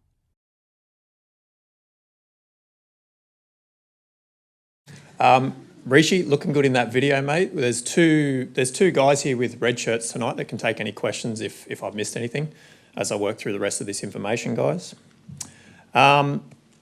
Two truths. They sound like they're in competition with each other, but these truths can exist at the same time, and this is from our team's experience. It takes all sizes, shapes to get through the pat. We've seen completely unassuming people get through the pat. We're like, wow, how good's that? And we've seen absolute specimens or weapons, as it were, that have crashed and burned. And this is where I go into some of this information, which may serve you well if you're either that specimen or that unassuming person. So in case you missed it, the stage 2 of the pat, you must do it in under 15 minutes to pass. Stage 3, you must do it in under 2 minutes before you pass. In case you missed it, you've got 20 kilos of gear hanging off your person the whole time when you're doing that physical. That's the context. The clock is rolling the whole time. You're always moving gear. That gear is really good at protecting you from an environment of about 1,000 degrees, but it can't protect you from yourself. That you're a machine. When you combust your fuel, your carbohydrates, you produce a lot of heat, and it ain't getting out. So tolerance to that heat and that load carriage are some of the two biggest variables that people forget to train, particularly those specimens I keep referring to. You can be ridiculously strong, but if you don't have that strength endurance to just keep pushing your legs into the ground, you might be that crash and burn candidate, as it were. I want you to get the word simulation out of your head. That's incorrect. And, you know, some of the firefighters probably saw how the hose was getting dragged around going, we don't do that, what's going on there? We're checking that you've got the horsepower to overcome a charged 38 millimetre hose there. The PAT's designed to see that you have the mix of fitness characteristics. The technical skills you gain as you progress through the academy, as well as when you're out at station or on the job, honing your craft. So now onto the numbers, and whenever I rattle through these numbers, half of the crowd sort of pricks up the other half, so I lose them, but hopefully it serves you well. The ladder raise task, we're seeing that you've got enough strength to get under the heaviest part of that ladder. A standard ladder on a fire and rescue appliance is 42 kilograms. You saw on the video a mechanically braked apparatus with a little central pivot point there. The main advice that I have to you there is if you have good strength but with balance, you'll do it a lot easier than the person that's all over the shop. Those that are into the martial arts and that know the guy with the biggest arms and shoulders doesn't punch the hardest, they just know how to apply their force nice and evenly through to their target. We actually have a calibration device that shows that someone can apply as little as 28 to 30 kilos of force at any particular position to make that bar move all the way to overhead where it needs to go. Whereas that inefficient striker that I was referring to, they're punching out 50 or 60 kilos of force and it's just not translating into the bar moving. There's energy leaking all over the place, if that makes sense. I'll talk a bit about that one because some people really sort of find that as a key thing to get their head around in the physical. Now, some numbers for the other gear that's going to be hanging off you during the task course. Walking back and forth with the hazmat type tasks, that's a 26 kilo jerry can. Up and down the stairs, you're going to be carrying a 17.5 kilo jerry can. The rescue tool, it's supposed to be an average of all of the different rescue tools on an appliance. It's 19 kilos. And the bar that you're holding in the middle, The hand that's holding that is going to be doing all the work. And unlike operationally, you can't actually hold or lever the tool as you would on the job. We just need to see that you have the aptitude to handle it at its toughest position at three different angles. Again, I don't care how big your arms are. Nobody likes a 40-second bicep curl because that's essentially what's going on. It just burns because there's ischemia and all that action going on. Now, the hose advance, anything to do with the hose, the science nerds at the university and us came up with these numbers. If you break it down into vertical and horizontal force, it's about 11 kilos coming down at you, up and down vertical force. But then you've got to overcome 27 kilos of horizontal force. You've got to lean forward enough to make that hose move. And you've got to do that for 5 laps of 30 metres. The rescue task, it's the last task. You might be already having a bad day, but you've still got to rescue that mate. Apparently it's the equivalent of an average firefighter. What's the weight of an average firefighter, guys? I don't know. Apparently it's about 85 kilos on the research, plus that 20 kilos of gear. It works out to being able to lift a good 30 kilos off the ground and then lean back with enough force, push your legs into the ground with 56 kilos of horizontal force. How's that for numbers, guys? Okay, so I'll quickly talk to the physical and medical standards, and Kirsty and the medical team will talk a lot more to this, but the main thing I want to convey here is that your physical fitness and your medical fitness are intimately linked. Indeed, your physical fitness is the thing that you can control. These bullet points list why it's so important, and I won't read them out to you. So just to give you that perspective, physically, if your heart and muscles can't do the work that's needed to get yourself out of trouble, there could be terrible consequences on this job. I circle all the way back to my first point of, I hope that the passing the PAT isn't your peak, everything's perfect, going dandy level of fitness, if you follow me. Now, similarly and medically, if your heart or even your nervous system, some other part of your physiology, has a condition that means it just suddenly stops working, there's even worse consequences going on there. So these are the important considerations, and the scope of my chat is to talk about physical preparation because you can control that, fortunately. Now, in terms of your training and general preparation, the vast majority of what you need to address is in the FireFit training guide. It has a strong focus of job-specific resistance, so that's weight training, and cardiovascular training programs. And I alluded to it before, that a lot of the job specificity is that carrying heavy stuff constantly and getting hot and being puffed all at the same time. Not many of us combine those 3 attributes in our training. Dealing with the heat, the load, and being puffed. So those that remember the old beep test, and lots of different agencies that have that standard, 9.6 was the old standard that we had for the beep test. And I don't know that I've ever seen a firefighter get in their spandex and run and change direction really quickly at increasing speeds until they reach that 9.6 there. The point I convey with that is that you gradually get to that point. What we know from the research in the PAT is that most punters, within about 3 minutes of that stage 2, they'll be at about 161 beats a minute. And they'll be turning over the amount of oxygen as that level 9 plus on the beep test, and you'll be doing that for the next 12, 13, 14 minutes. A couple more things you want to know in regards to the guide. It outlines where you need to be at and where you're at and how you need to get there. It's not a bodybuilding guide, and there's no guarantee that you'll pass the PAT. It'd be remiss to not say that training is only one part of the equation. You need to fuel yourself well, get good nutrition, treat yourself as a whole human person. Rest and recovery are just as important. Stress is stress. It doesn't matter where it comes from. Those that work in the strength and conditioning circles with player rosters and that, if you have an athlete that's a bit tired and a little bit sore and you want them to just do what's on the template, you're probably going to hurt them. Probably the best thing they could do is more recovery work. So I'd also encourage you to look up the Train Like a Firefighter videos. These can be found on the recruitment website. You've actually got fireys talking to you about these different physical attributes and how you can train for them. One final shameless plug, we have a Facebook page, Firefit by Fire and Rescue New South Wales. All I'll say about this page is that it continually provides stories and information around the Firefit message of prepare, fuel, train and recover. Pretty good pillars, get on them. So at the PAT, and I will play karaoke with this slide, you need to provide a medical certificate. The recruitment are basically going to provide you with an information sheet that your GP needs to read to understand what on earth the PAT is all about, and they're clearing you to undertake the PAT. They're not clearing you to be a firefighter permanently for the rest of your life. You need to wear exercise clothing, come well hydrated. You have to do a PAT induction prior to your PAT, and you can't do them on the same day. We're going to give you a good 90 minutes to get your head around the task course and the behaviour of all the different apparatus on that task course. And then you come back another day fresh and ready to go. So after the PAT, just really want to convey that we've done probably more than 4,000 of the current PAT that you see on that video. 4,000 people have shown up to that stage since it's come into play. Countless people have failed. But remember those two truths that I mentioned at the start. There is no ranking of the PAT. It doesn't matter if you beat the other guy by 10 seconds. If you're 6'5" versus 5' nothing, you're always going to walk faster than the other person.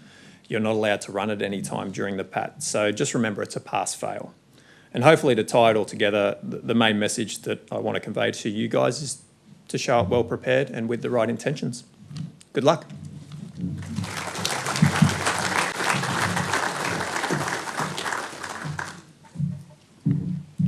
Thank you, Mark. Okay, so moving on to the final stages of the process. You will be advised on the day when you complete the PAT, whether you've passed or not, and you'll be given instructions on how to book in to the next stage if you have passed the PAT. That next stage is the supervised verification testing. So we will ask you to come in to our headquarters to sit that verification test in a supervised setting. So I think I've covered that mostly in the first section about the psychometric testing. But essentially we look at your verified result in comparison to your original result and look at things like your speed of responses, your accuracy, to marry them up to make sure that your original response is verified. And you must verify to be able to progress through to the next stage of the process. That next stage is the assessment of your video interview. So the good news is you don't actually have to do anything for this stage because you've already done it, so you guys get the break. What we will do behind the scenes is put a number of assessment panels together made up of representatives across the organisation to go through and assess those responses to your video interviews. And that will be on the basis of predetermined assessment criteria. So all of the panels are following the same criteria when they're looking at what we're looking for in a good response, I should say. Following that, we will then invite you to an assessment centre if you're successful at the video interviewing stage. For anybody who hasn't been to an assessment centre before, it's essentially just a day where you come in. It's about 2 to 3 hours in duration, and we present you with a range of different activities to complete that you will move through with a group of fellow candidates. So one of those activities will be a panel interview, like you would traditionally think of. We will also give you a group-based activity as well to look at your effectiveness in team working and how you interact with your fellow candidates who are there. And we will also give you a written task as well at this stage to have a look at your written communication and problem-solving skills. So for candidates who progress through the assessment centre, you will then be invited at the point of being placed into a recruit class, I should say. You'll be then invited to complete your medical. And we have Kirsty Dodds from our medical team who's going to walk you through what the medical involves.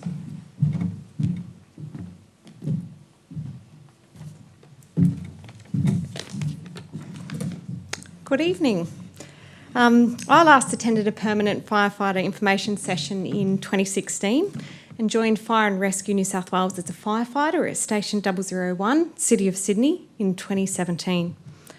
Prior to Fire and Rescue, I was a paramedic and also worked in medical research.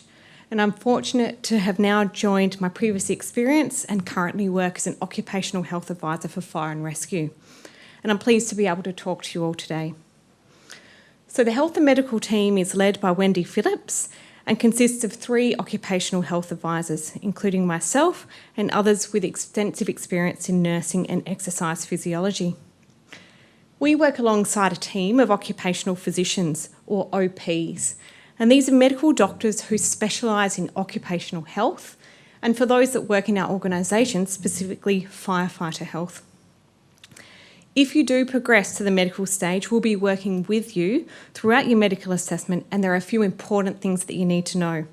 So throughout this brief presentation, I'll cover why the medical assessment is so important and what it involves.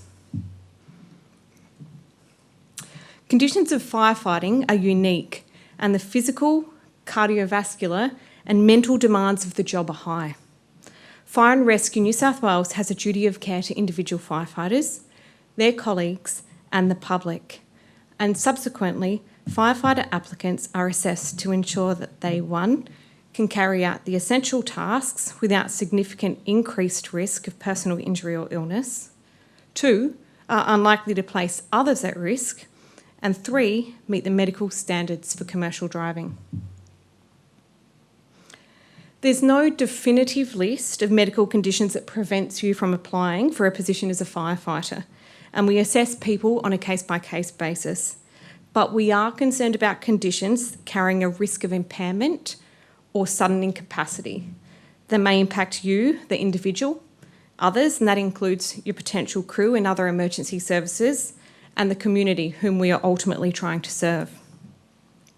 So it's imperative that the medical assessment is comprehensive, as firefighting is not only physically demanding, as Mark has discussed, but it's also physiologically demanding on your body and psychologically demanding. Further to this, also as Mark mentioned, firefighting involves safety critical tasks, and these are often performed in hazardous environments. So what does the medical assessment actually involve? Applicants who reach this stage will be sent an information pack from recruitment with further details regarding the medical assessment. You will be asked to book in for a face-to-face assessment, provided with detailed health questionnaires, and also request forms for blood tests, urine tests, an electrocardiogram or ECG, which is an electrical snapshot of your heart, and spirometry, which assesses your lung function. It's important to note that you cannot claim these against Medicare, as it's for pre-employment purposes, and so these tests will come at your own cost. Where significant pre-existing or current injuries or illnesses exist, we ask that you provide medical documents in relation to the condition to assist us in determining your fitness for firefighting duties. Now, this may include, but it's not limited to, hospital discharge summaries, operation reports, imaging reports, and that's the report itself, not the actual images, and specialist reports. If you do not have these records on hand for a condition that you may have, you may need to visit your GP beforehand or contact the specialist clinic directly to try and find them. You can bring your medicals to the face-to-face assessment, but it's most helpful if you provided them beforehand for our review. And if sufficient information is not provided for your condition, it may delay the completion of your medical assessment. On the day of your face-to-face assessment, you will be assessed firstly by an occupational health advisor like myself, who will record your basic measurements, your blood pressure, and perform vision and hearing tests. And then you will be reviewed by one of our occupational physicians, who will undertake a physical examination and ask further questions regarding your current and your previous health status.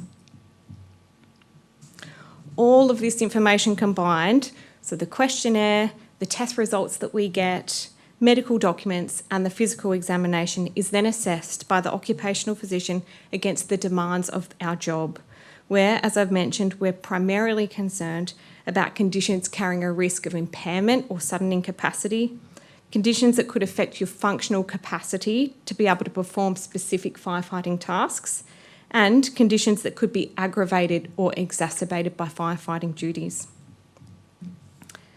If deemed necessary, you may be asked after the face-to-face to provide further medical information or undergo further medical tests. And again, it's important to note that these will come at the cost to yourself. So some tips to try and make this whole process go as smoothly as possible. As soon as you receive the information pack regarding the medical component of your applications that would come from recruitment, it's time to take action. So arrange to get the blood tests, the urine tests, the ECG and the spirometry done as early as you can, because sometimes the test results can take several days to be received. Please make sure to only use the paperwork, so the referral or request forms, from Fire and Rescue New South Wales, as this will ensure that the correct tests are done, that we actually receive the results, and that we do not receive unwanted historical results that we haven't requested. And when booking in for these pathology tests, make sure that you're booked in for 2 different urine tests, as it's noted on the forms, and confirm what's exactly required in relation to fasting. So if you fast for too long or not for long enough, it may affect the results and result in you having to have a repeat test.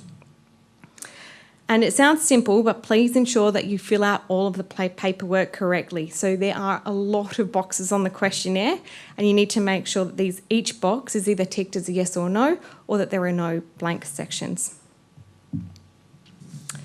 Leading up to the face-to-face assessment that will occur at headquarters at Greenacre, where your hearing will be tested, it's important to avoid exposure to loud noise for the 16 hours before the tests. And this not only includes music, but you need to consider any occupational exposure that you may have, such as drilling or grinding. Please remember to bring all of your available medical documents that I've discussed in relation to previous and current injuries and illnesses. And finally, we ask that you would wear comfortable casual clothing and bring suitable exercise clothing to change into, including loose sports shorts and for females a sports crop top. The health and medical team is passionate about supporting and also maintaining firefighter health and safety. And that really begins with ensuring that our firefighter applicants are medically fit for operational firefighting duties. So if you do have any specific questions regarding past or present injuries or illnesses, please come and see me after this presentation.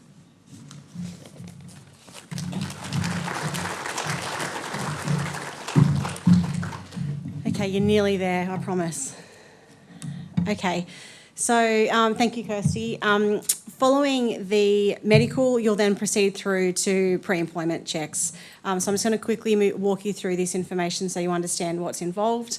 So the pre-employment checks will include reference checks. So have a think about who you might put down as your referee. We'll ask you for 2. We'll also do a criminal record check at this stage, an updated driving record check. So remember those demerit points from the beginning. That'll all be looked at again, as well as your driving record, and a conduct and service check for any New South Wales government employee as well. At this stage, we'll also ask you to book in at Service New South Wales to sit the MR driver's licence knowledge test and to get a logbook. It's important to note that you'll complete your training and finalise that licence as part of your recruit training, but we just ask you to do the knowledge test at this stage and to obtain your logbook so you're ready to go. And then you'll get an offer of employment if all of those boxes are ticked. So letters of offer are issued approximately 8 weeks prior to the recruit class start date. So that allows for things like notice to existing employers and whatever arrangements you need to make to be ready to attend your training. And unsuccessful notifications will also be made at that point. So regardless of the outcome, you will be told. So you won't be left hanging when it comes to the outcome of your application. Okay, so super quickly, I'm just going to play a really quick video for you from the team leader of Initial Skills out at the Academy, just to explain to you what you can expect at the training course. It's a 14-week training course that's completed out at the Academy at Orchard Hills.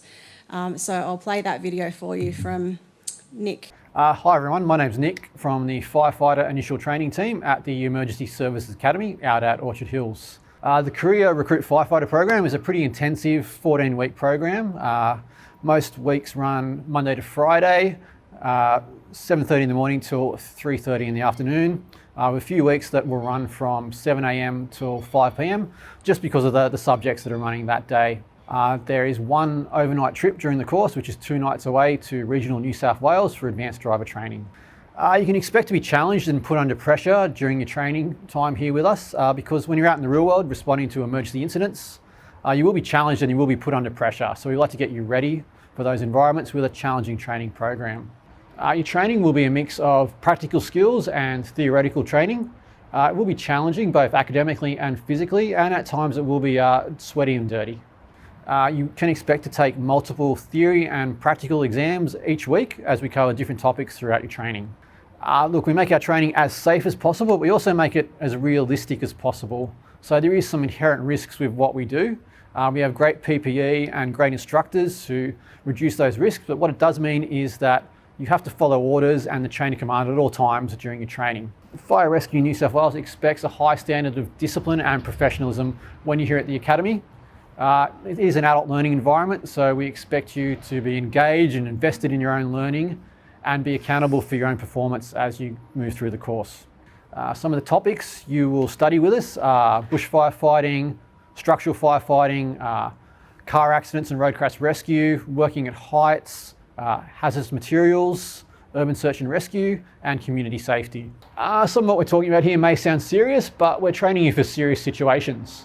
But with that in mind, it is the best job in the world. You're joining something bigger than yourself. You can expect to make some lifelong friends, learn some great new skills, and you will have fun along the way. Thanks, Nick. All right, so we do. So what's the culmination of all that? Well, you've done your 14 weeks, and now you get to throw the hat in the air, and so that's where you hope to be at the end of this journey. And probably jump ahead with a few. You're supported through this whole journey. So once you reach the stage that you're in fire and rescue and you've gone into the academy, and we've got a few questions in the last one, and probably just we're supporting you all the way through. There's multiple chances to do assessments. The team out there are trainers. That's our role, is to train you to do that. We don't expect you to be the super firefighter when you leave the academy. And sometimes they get to the stage, what are you teaching them out there? But the job and the training continues for the rest of your career, and all of us can attest to this. We're still getting assessed and trained and doing things our whole career. It never stops. And quite recently, just last night, did an online training session just to keep my skills up to date. So the firefighters here can attest to that's the ongoing thing. You will leave the academy feeling a bit nervous. Good. You should be, because it's a dangerous job, and you want to be a sponge now for the people that have been in the job a while to get their skills off you. So throw the hat in the air, and then the journey begins. Okay, so where do we go for more information? Well, just so happens we've got Fire Station Open Day. So while the kiddies are getting a free sausage, you can ask the firefighters there all about it. So head down on the open day. We've also got the website, which you've gone in, www.fire.nsw.gov.au. That'll give you lots of the information there, as the team have explained to you what's available on there. And then as you go through the journey process and if you want some questions, or if there's any, think you needed a reasonable adjustment for something or whatever, please contact us early so we can get onto it. It's not good the day before or whatever. So get onto us early if you've got some questions about that. Open days this Saturday. Saturday, that's right. You're always coming up soon. I'll be there. All right, so good luck for all of you. I hope you've got something out of the session here this evening. You were very lucky to have the Acting Commissioner, Ma'am Stiffler, here to give you a bit of an overview, so that's a bit of a bonus. And now, essentially, that concludes the evening, but now we'll go to question time for you to ask, and I'll just ask Ma'am Stiffler, Kirsty, Amy and Mark to come up, please. And also the firefighters are here if you feel you want to ask them a question. Once again, I'll just stipulate, if you have some specific medical or some other thing that you don't want to blurt out, please, we'll be here for a while afterwards, and happy to take your questions there in a safer environment than outing yourself about some medical condition that you really don't want to tell everyone about. All right, so the floor is yours. I'm going to look out for hands. So, gentleman here, he's got his up first. That's Tracking what you just said, actually, because I'm asking for a friend, and that's the truth. This is just temporary. Oh, right. Is there a role for someone who is physically incapacitated? I've read about the health and wellbeing officer, for example, that can't do physical things but can look after the wellbeing of people. So to begin with, you have to pass each stage. So correct. Yeah. So there are other avenues in the organisation outside of the firefighting one, that there is other ways to apply for that. But any of the firefighting positions, you need to be to pass the PAT. Once we're in, we do look after our staff, and we have many avenues for people that have had significant injuries or whatever to look after them. But to get in initially, we need to. There's many non-operational roles within our organisation, so you can be part of our organisation, just not an operational firefighter due to the duties you've got to perform. gentleman in the middle there. I might have missed. Yep. Assuming everything goes well, what would be the total timeline between June 1st to offers of entry offers? Amy? Yeah, so the key dates will be up on the website shortly, but to give you an overview, the ad opens 1st of June, open for 2 weeks. By the time we get to the PATs, we're talking mid-July through to August, and then the assessment centres are around September. So what happens at that stage is successful candidates are placed into a pool, so once you pass the assessment centre, and then that pool is used to fill our recruit classes for the next year or so. So if you're asked to join Class 1, which is January 2023, you'll be contacted to then progress with your medical and your pre-employment checks at that stage. So it could be as early as January that you would commence in the recruit classes, but if you're not selected until a later class, it could be later in the year in 2023. But we tend to start that process at least 3 months out from the recruit class start date, so you're well prepared and you know what class you're being offered. Yes.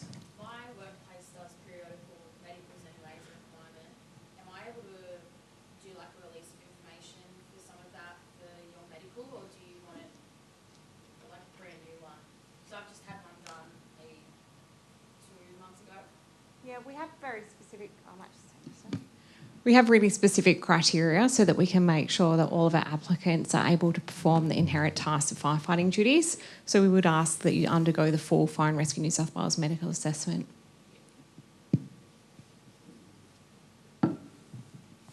Lady in the middle here.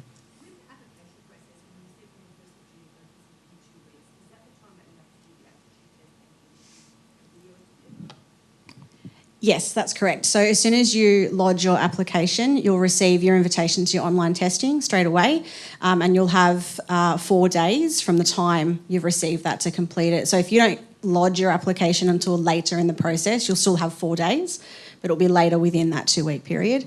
And then you'll receive your video interview invitation shortly after, and that will have a time frame for you to complete that within as well.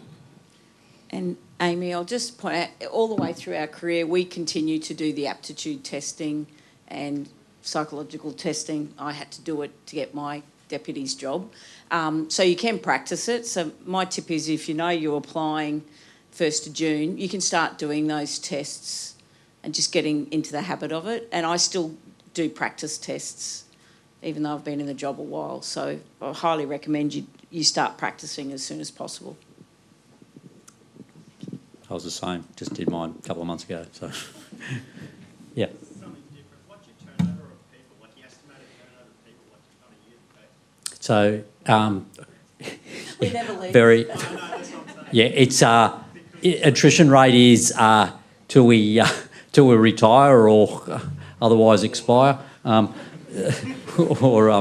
so, as Bill and I are probably, there is a lot of firefighters that, we say, 35 years, people go, 35 years, or coming up to 37 years, it's about the norm, So, we have firefighters that are 40 odd years in the job, so join quite young. So once people are in, they tend to not leave. That's the Hotel California. Anyone want to guess the average age of a firefighter in our agency? Higher. Lower. It's late 40s. We do lose people. Yeah. People. Not. No. No. Whoop! Someone just fell off the back of the truck. Scrape them up.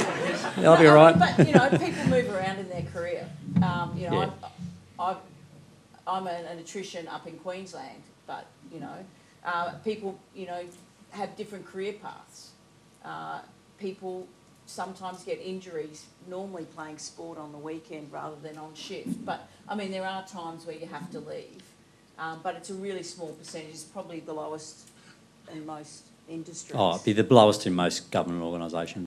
In this round of recruitment, how many people do you expect to apply? About that many.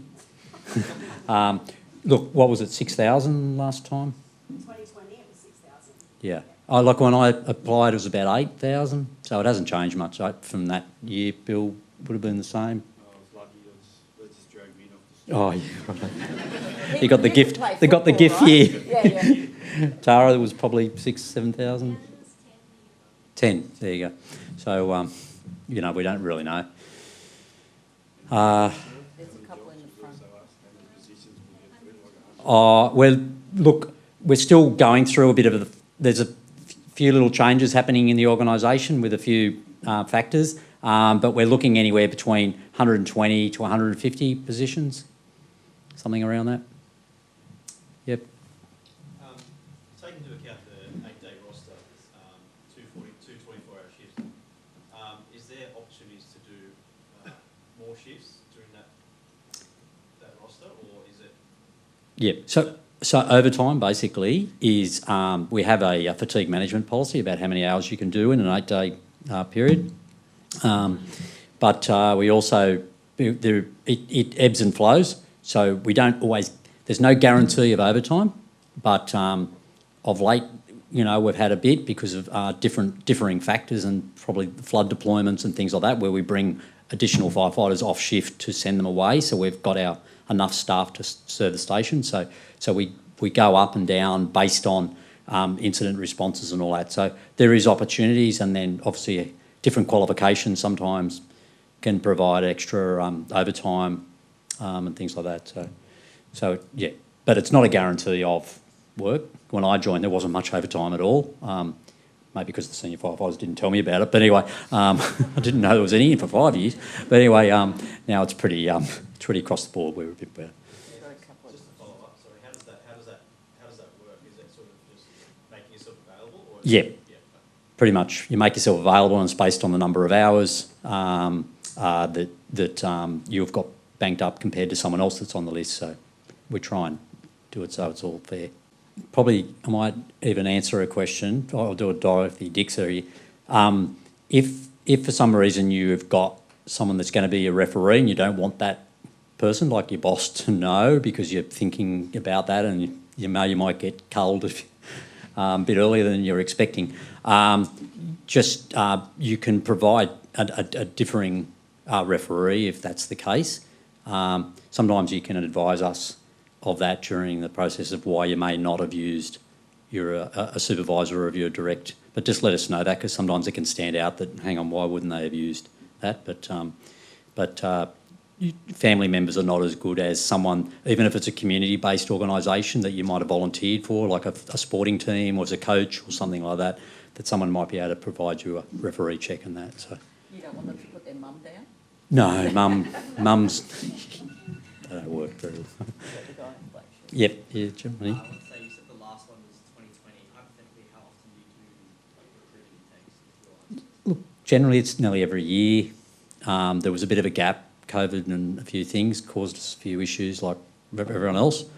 Just made it a little bit difficult more on the doing the physical aptitude test and things like that. But and also just what we needed. We didn't have as much attrition as we thought because people were sort of staying for security. There wasn't anywhere to travel. So well, we're going to retire, or I may as well stay in.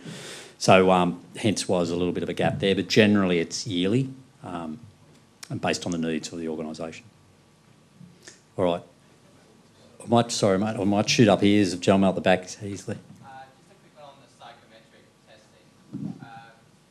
Do those 4 tests have to be completed all in one time, or can it be do one, step away, come back to one? Yeah, so once you start at one test, you need to complete that, but you can come back to complete the other 3 at an appropriate time.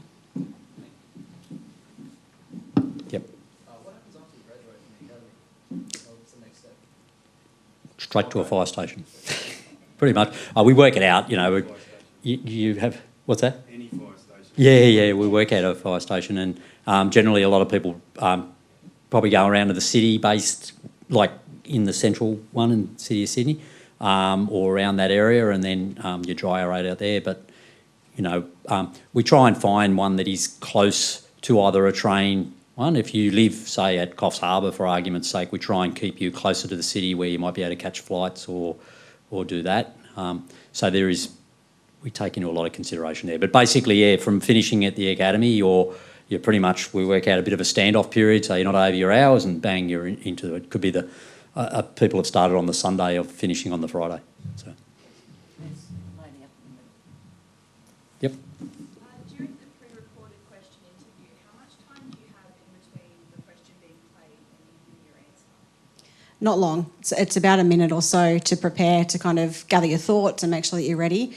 But before you move into it, you have time to practice with an unofficial question. So they'll give you like a mock question and you can record that as many times as you like. So you can kind of get into the rhythm and make sure you're happy with how you're presenting and your background and all those sorts of things. But once you proceed into the actual questions, it's pretty much like a panel interview, as in you get the question and then you're asked to respond. Gentleman here. Yep.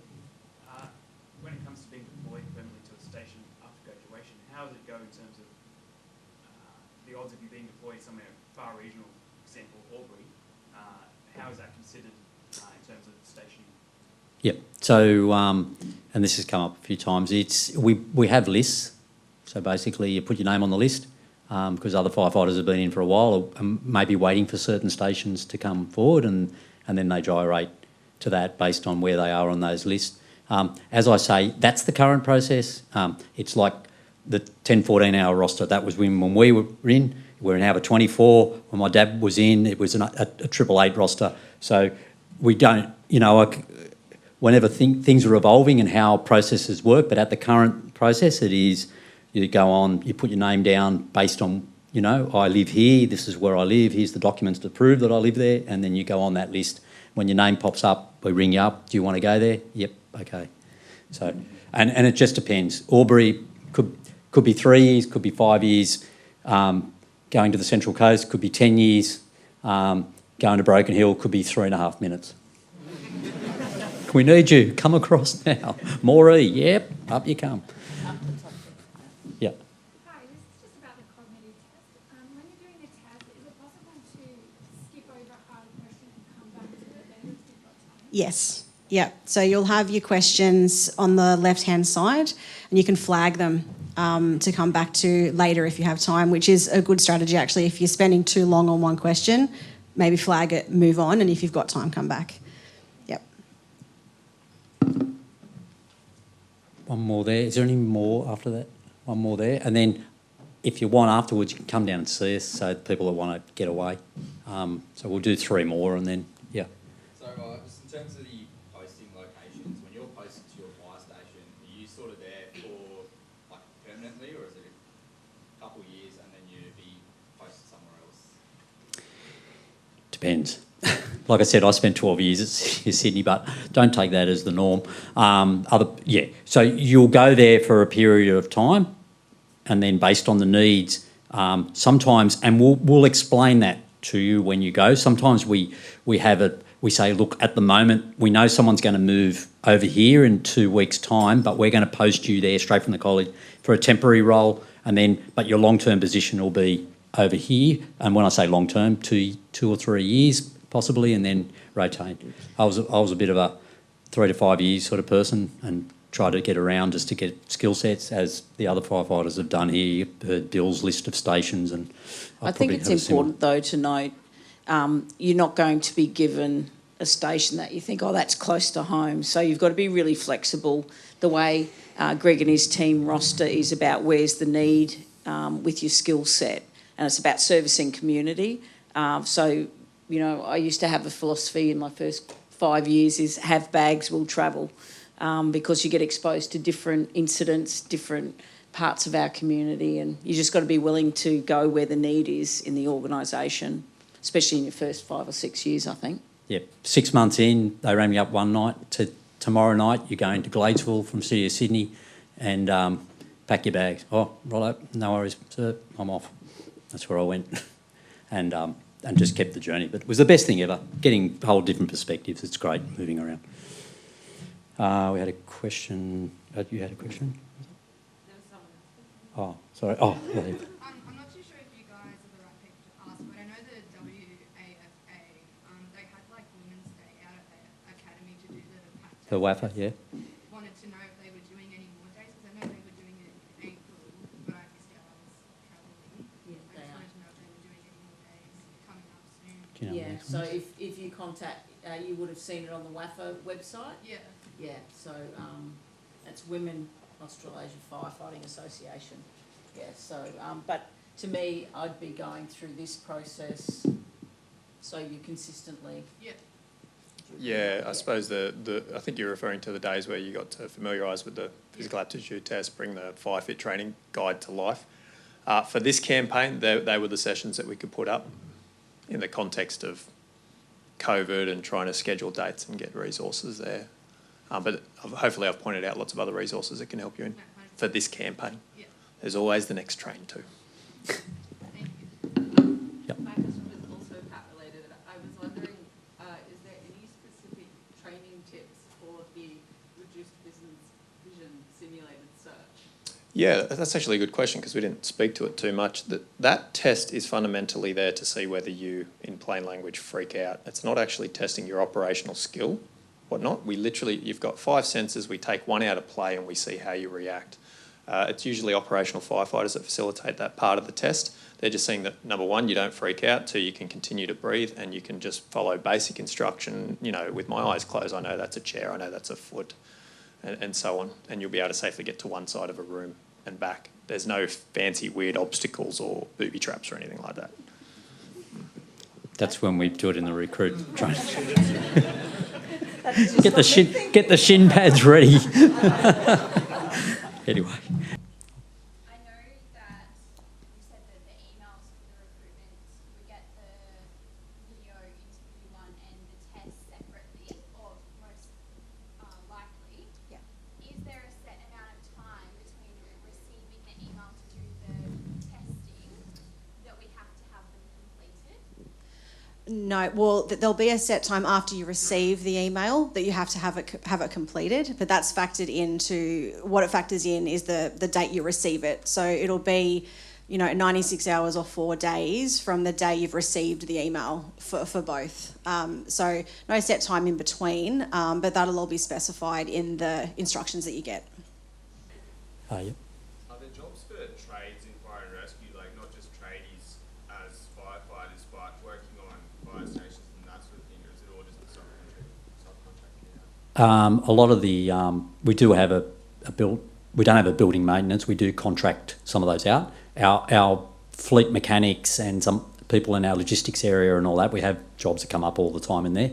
But essentially a lot of it's contractor work for the building side of things. Yeah. I haven't looked this way, so I wasn't sure. Anyone else? Yep.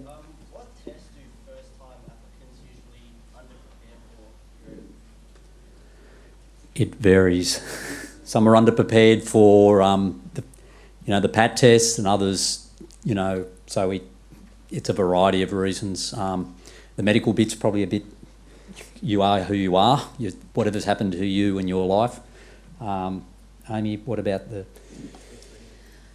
I would say, I don't know about preparation because it's hard to know, what happens behind closed doors, but I think one of the tests that people underestimate is the work safety and the work reliability assessment, because they are untimed, and there is a view that you can sort of reflect a certain, attitude towards things like safety and reliability, and people don't realise that we look at consistency of responses and self-presentation. So not necessarily an answer to your question about preparation, but I think what the assessments that maybe get underestimated might be those two. Is there any practice test options for those last 2 tests? I know there's one for those 2 tests. No, because they're questionnaires, there's not really right or wrong or right answers. It's just you describing yourself to us, so not really, no. Are they more just like general induction questions for like any particular job, or is it? So you'll be presented with statements, and you'll be asked to select where you sit on a scale of like strongly disagree to strongly agree around how descriptive is that statement of you, for example. the good thing is after you've done the recruitment process, those assessments, I just did one for the last one, so they never seem to stop. And so I've just gone through them all again. So it's one of those things that just goes throughout your career. I've got a couple over there, then in the centre here. For the cognitive ability tests, you said that most people don't answer all of the questions. Do you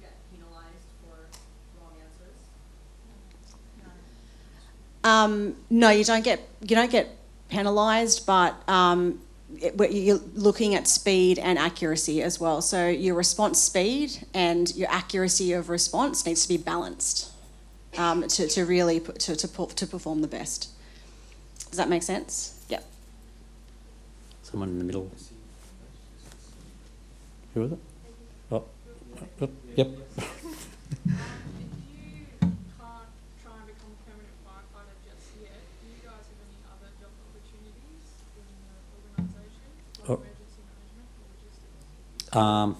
Okay, so there is another avenue, and we're going to bring it up anyway, is we've got retained on-call firefighters, and Mark is a on-call firefighter as well, so nearly everyone is a firefighter. And so there is that pathway, and during the recruitment process, we'll be giving you information about that. And it's not if you tick the box, if you want more information on that we don't look at further progressing you in anything. So please don't feel that if you don't tick that box, if you really are interested in being an on-call firefighter, please let us know, because if you're not successful through that, there is another avenue to do that, and there's many a firefighter that's come through that process. As far as working in our logistics, like I said, there's avenues as a firefighter to move into those areas. We don't have we've got about 550 non-firefighter sort of roles within the organisation, so there's not a huge number of those, but there's a separate recruitment process for that, not through this, obviously. So, one more thing. Would studying emergency management, like at uni or through a course, help with that at all to get into that? To get into the permanent firefighters, or to get it? If, like, logistics and stuff, like 500, whatever, if you're interested in it. Yeah, not really. Like, we do a lot of that on training for our firefighters and provide those emergency management training. Yeah, so Bill and Tony have both been through those kind of ones, but yeah. Yep. Sorry. Just shoot the hands right up high so I can see. So just back to, like you said, there's lots of like doing the whole recruitment training. So do you get told by the end of the year that you will be a firefighter? Because then you did mention something about the medical assessment before the recruitment training. So I was just wondering if you actually get told by the end of the year, like you will be doing the recruitment training, it's just you could be doing it in June next year. Or do you actually have to say you're going to do the medical assessment and you're going to do that in June next year and then possibly go from there? So you'll do the medical. You'll move through all of the assessments right through to sort of the assessment centre stage, placed on in the pool of applicants, of successful applicants. Then as we're advised from education and training to start commencing filling recruit classes, we'll then select the 16 or 20 people that we're going to put into class 2, for example, then put you through your medical, put you through the pre-employment checks at that stage. And that's about 3 months out from when the recruit class starts. Then you get put onto your training, goes for 14 weeks, but you are employed by that stage. So you have a role, you are a recruit firefighter when you start your recruit training. And sorry, just in regards to like the exams and stuff like that at recruit training, just say like you may not pass an exam, do they help you with obviously getting to that point to pass it? It's not like, oh no, you can't be a firefighter anymore. Yeah, our rate of failure in the recruit training is quite very, very, very low. Why? Because we provide all that support, and that's what we take a bit of pride in, that we're the trainers, we're here to train you to pass those assessments, but obviously it's up to you when you get in there that you've got to put the application into that, and if you're showing that application, they'll provide support, and you know, we have there's a couple of assessments before you know, but they do provide a lot of support. We've all worked out there, so. Yep. Question with the PAP test, because it's on a timer, do they like let you know how long you have left and stuff? Like say if there's like Absolutely. left on the Yep. Yep. If you want to have a conversation the whole time while you're going through the task course, we can do that. It's actually a good guide to how you're going. They're very good. Been through it. Yeah, it's great. Yep. Just off of her question, I know that with the army, if we fail or something, you get back squatted. Is it similar with this? Like if we fail a test or something, do we like get So do you get bumped into another class? No. Generally that happens if something happens, you have a physical injury or something, then you can't complete in the time period. So that sometimes happens. We've had people play rugby league on the weekend and injure themselves or something, and then we work that out. But that's all done on the course. Look, once you're in, I can tell you now, we provide a lot of support. Tony's probably pointed out, he's part of the peer support team. I know Bill's heavily involved in that. All of us, once you're in, and Kirsty can attest to this, that we do provide a lot of support because we've spent a lot of time and energy, and you have, to get to that stage. So we're not just booting people out the door. It's not GI Jane or any of those kind of things where you tap out. We want to see you throw those hats up in the air. That's what we want to see. And so we'll do everything within our power as long as you come to the party as well to get you through those 14 weeks. All right, that might do us. Thanks everyone. I just want to do a bit of a thank you around the ground. So obviously Kirsty, Mark, Amy, Tony, Bill, and Brett, who was on there, and also the recruitment team. Big thanks to Jennifer, Karen and Renee for putting it all together. So, and thank you to you. Okay. No. Oh, down the front. It's probably for everyone, but what's the most common mistakes you see on each stage? Common mistakes was the question. Yeah.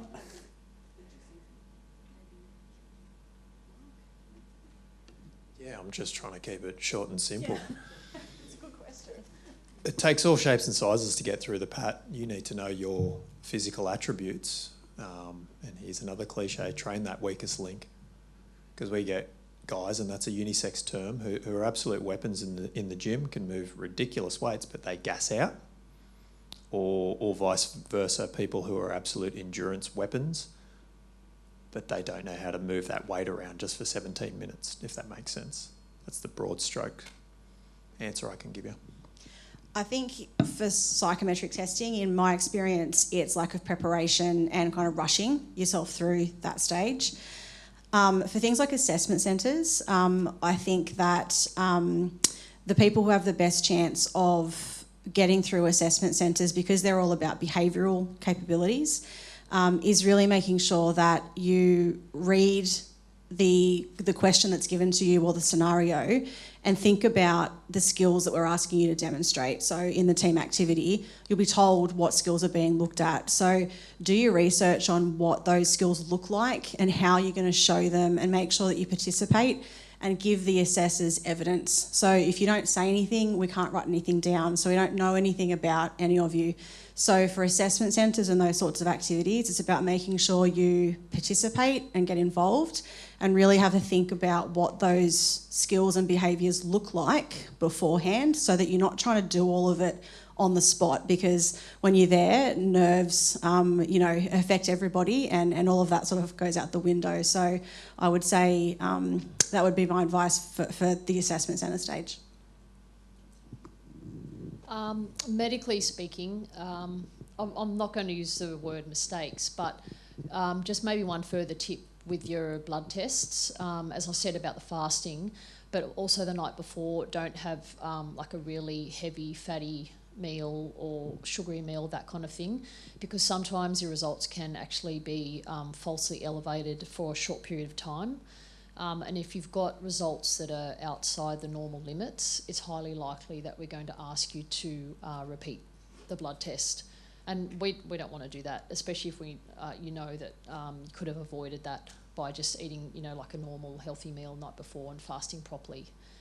And in regards to the face-to-face assessment, I wouldn't call it a mistake, but as I've mentioned, the documentation is really, really important.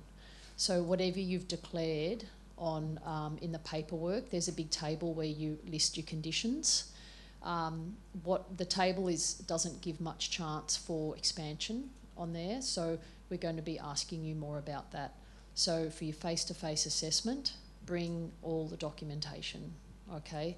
And there are ways to get the documentation. Number one is from your GP, because any specialist needs to hand over care, and that will go back to your nominated GP. Same for a hospital presentation. They have to hand back care, it'll go to your GP. So that would be your first point of call to obtain any of this medical documentation that's required. You can go to your specialist. If the specialist won't release it to you, please contact us, because we can then help you with that. Okay? Right. Gentleman in the middle. Yeah, this is a question for the gentleman in the red. Have you ever done the PAT test, and what stage do you think is the hardest for the PAT stage? What stage do you think? Yeah, I've done it a few times. Just a few times. What stage do you think is the hardest? I'll circle back to my answer to the last question. It all depends how you're built. So for me, I've got shoulders like a brown snake, but my engine gets me through every day of the week. Okay? Whereas, the task force, it's all about load carriage. So invariably, the bigger the creature you are, it's actually advantages you. Those that think that we got rid of the beep test to make it easier, on the contrary, is my answer. I can't answer which is the hardest for you. For some people, we find if you're talking about that maximal strength attribute, some people think it's all about the ladder. But then we would get candidates that get the ladder, but then they gas out on that 19 kilo bicep curl I was telling you about. It's just holding, it's a strange grip, but we do standardise it so we know that everyone's got enough strength to deal with the trickiest position for those rescue tools. Right, gentleman. Question for Amy. A bit more of a personal one, but I'm sure a couple other people are in the same situation. My employer, you said you have to have a current supervisor reference.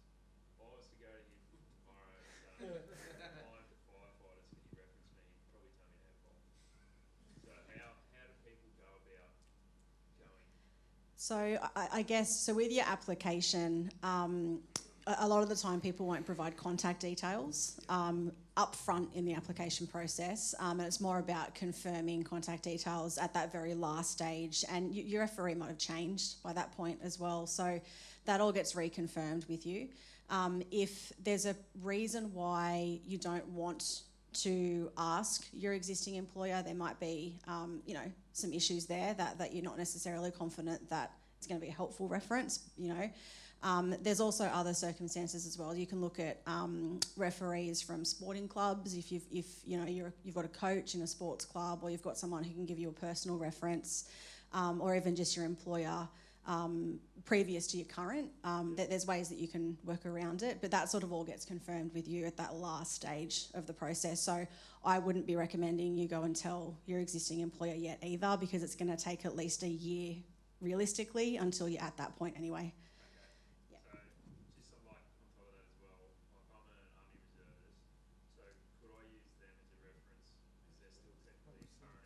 Yeah, absolutely. Yeah. And just for the self-employed, I got a question the last session, and it was about, well, I work for myself, who am I going to get? So get a client or a trusted client, or someone that you've worked with over a period of time is someone that you can do that. And like Amy said, if you do any community activity, then obviously that's really good as well. So. There's a question up here, so I've been waiting for. Yep. Sorry. What over this side?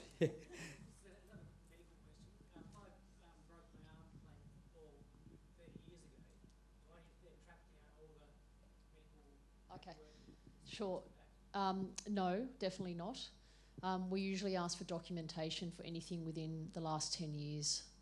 And some medical records aren't kept for more than 7.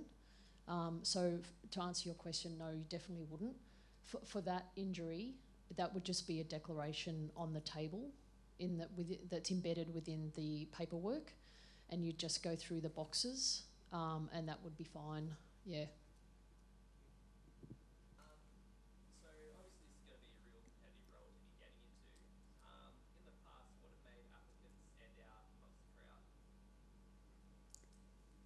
Such a variety of people, as you can see from us, and we're just a small snapshot of what's in the organisation. It really, I can't sort of answer that, because there's so many different stages, and people have got different skills and experiences and knowledge, and that at each stage there's people that are a little bit better at one point than another. Like again, I'm not probably the best because I joined in 1987, which is 35 years. So in a way, but having seen people go through the different processes, it really just depends on how they perform individually. It's a really hard one to sort of... I think what I could add to that is that I think one of the really valued attributes when you're looking at candidates, not necessarily in the early stages because there's too many applications, and that's why we have to do things like the testing, but later on in those later stages where there's more face-to-face assessment and interaction, I think it's really important for us to know that you're joining for the right reason, and that it's about for the love of the role, not for the shift work and not for entitlements and things like that. Sure, that's all a bonus, but it's about the motivation and your commitment and why you want to be in the role. I think that's something that definitely can stand people apart. So that's what I would contribute to that. People. Yep. So I have two little boys, and I was just wondering, like, as far as like the moving around and everything, obviously wouldn't want, favoritism or anything, but like, would they take that into consideration with the moving around and stuff like that? Yeah. Look, there's lots of discussions in the whole movement process. It's not just, we're not that bad, although I do cop a bit of flack. So it's worked out. You have a number of levels before it even comes to me or anything that are worked out. The station officers that Bill is, and Tony's what they call it, an inspector, a duty commander, and they have discussions and say, with the firefighters, and there's lots of working around, and very flexible. We're a family. Although we're an organisation that needs to operate well for every hour of the day, we still are empathetic to people's needs and wants, and we are a family. So we do make a lot of allowances, and we try to help everybody out so that you come to work happy. Yeah. There was someone else up the back. So I'm sure I can speak for everyone where I say that I really want to do everything that I can to increase my chances in becoming a firefighter. I, for one, have always wanted to be a firefighter. I remember when I was 5 years old and walked past King's Cross Station and looking at all the fire trucks and admire it. Even as a 20-year-old man, I still do it now. But my question to you guys, if you've heard of it, what are your thoughts on personal coaching services that are available out there? So I know there's a agency called Fire Recruitment Australia, which provides information on how to practice for the psychometric tests and Emotify, Codify, and everything like that. Can I just get your general thoughts on what you think about that, if that's a road that I should go down, and if anyone else should go down, or should we really do the hard slog and really, start reading a lot more and play Sudoku So what I would say is that those sorts of services are not affiliated with Fire and Rescue New South Wales at all. So I can't really comment on them because I don't know a lot about what they offer because they don't have anything to do with this process. So engaging those sorts of services, you would be doing it at your own risk. I know that they charge a lot of money, and I don't necessarily, in my expertise as far as from knowing what behavioural assessment is all about and psychometric assessment, I would question if it was worth it, but it would be something that it would be a risk for you to take on. There's nothing stopping you doing it, but not affiliated with Fire and Rescue, so you would do it at your own risk, I guess. No, that's a no comment. Pretty much. If you want to give yourself the best chance of joining, do as much research you can with Fire and Rescue, get on the website, find out our values, really understand what we're about, and go to the local fire station and talk to the fires, honestly. These fires, honestly. Right, where we go? Yep. Tara mentioned transferring from being a retained firefighter to permanent. What does that process look like? So, Tara? Yeah, they actually had a retained detective recruitment campaign when I got through, but it definitely helps you with your knowledge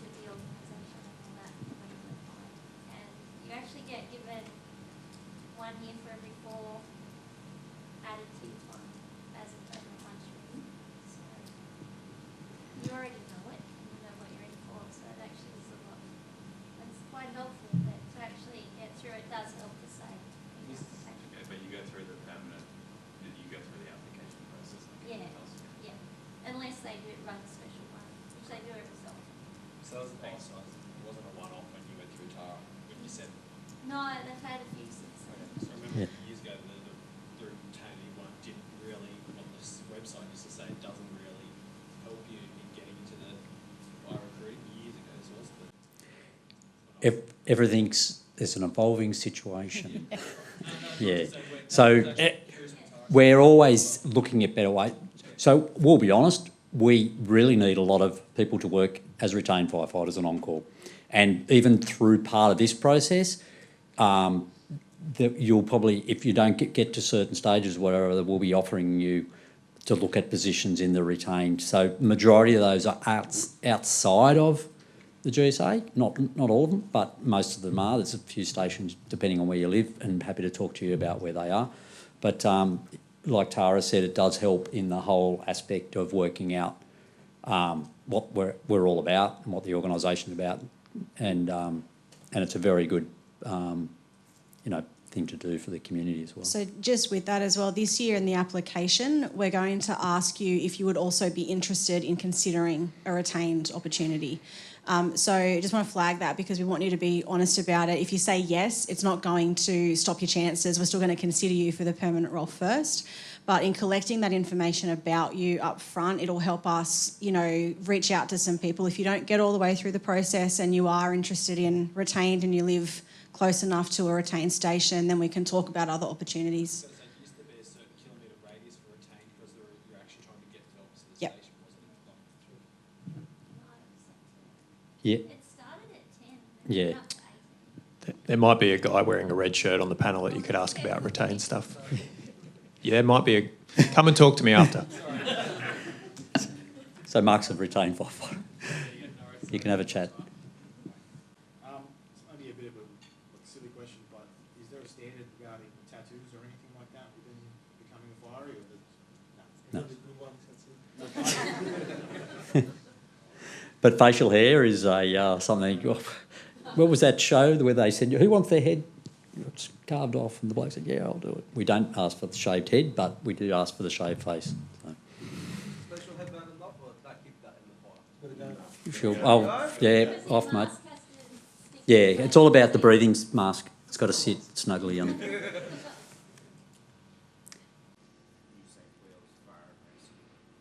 So for anyone that didn't hear, it was about the mental health assessment check, and with people 1 in 4 in New South Wales being diagnosed, what type of, if I'm paraphrasing you, is that going to stop everyone? So 1 in 4 New South Wales people can't get in? Thank you for the question. It's a great question. The answer is no, it won't stop you getting in, not at all. We have many applicants with declaring mental health conditions. That's fine. The main thing is to provide the supporting documentation that it's well managed. So GP reports, psychologist reports, even if you're on a mental health care plan, that's okay.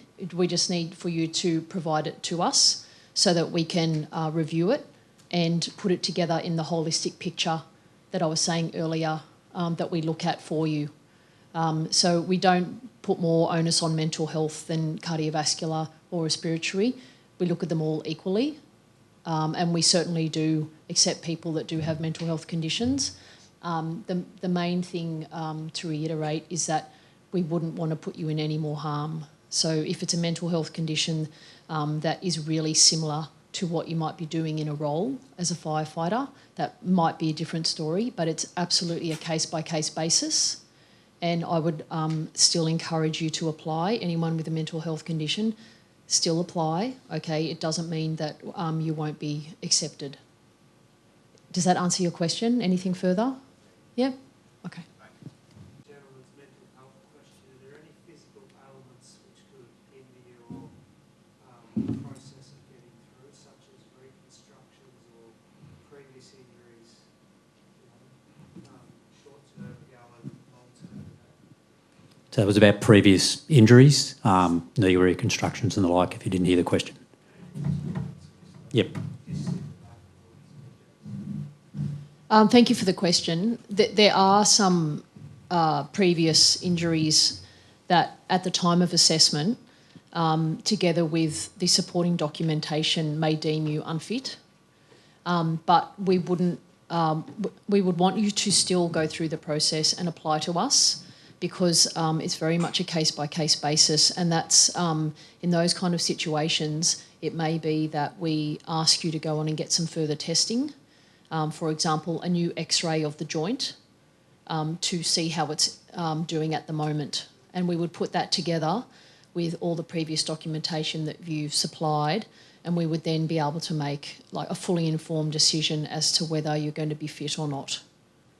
But there are a couple of conditions that basically are not compatible with firefighting, and we would let you know that if it's declared in your medical paperwork. We would then let you know. Does that help? Anything? Another question? That's fine? Okay. With the doctor's certificate for the PAD, is there a criteria required for that certificate before we go to the GP? So when you progress to the PAT stage, there's an information sheet for your GP to review. We basically summarise the physiological impost of the PAT, and it's for them to make a judgment call if you're medically cleared to undertake the PAT. They're not clearing you to get a career with fire and rescue. Can you do that testing battery, in their opinion? Okay. All right. Thanks, everyone, for your time. If you've got any questions or you didn't want to blurt out to the wider community and put on Bookface and InstaSnap, come down and see us. We'll be mingling around here, and you can come and talk to any one of us. And so thanks again. Good luck with everyone, and you'll enjoy a career if you get in with us. Thank you.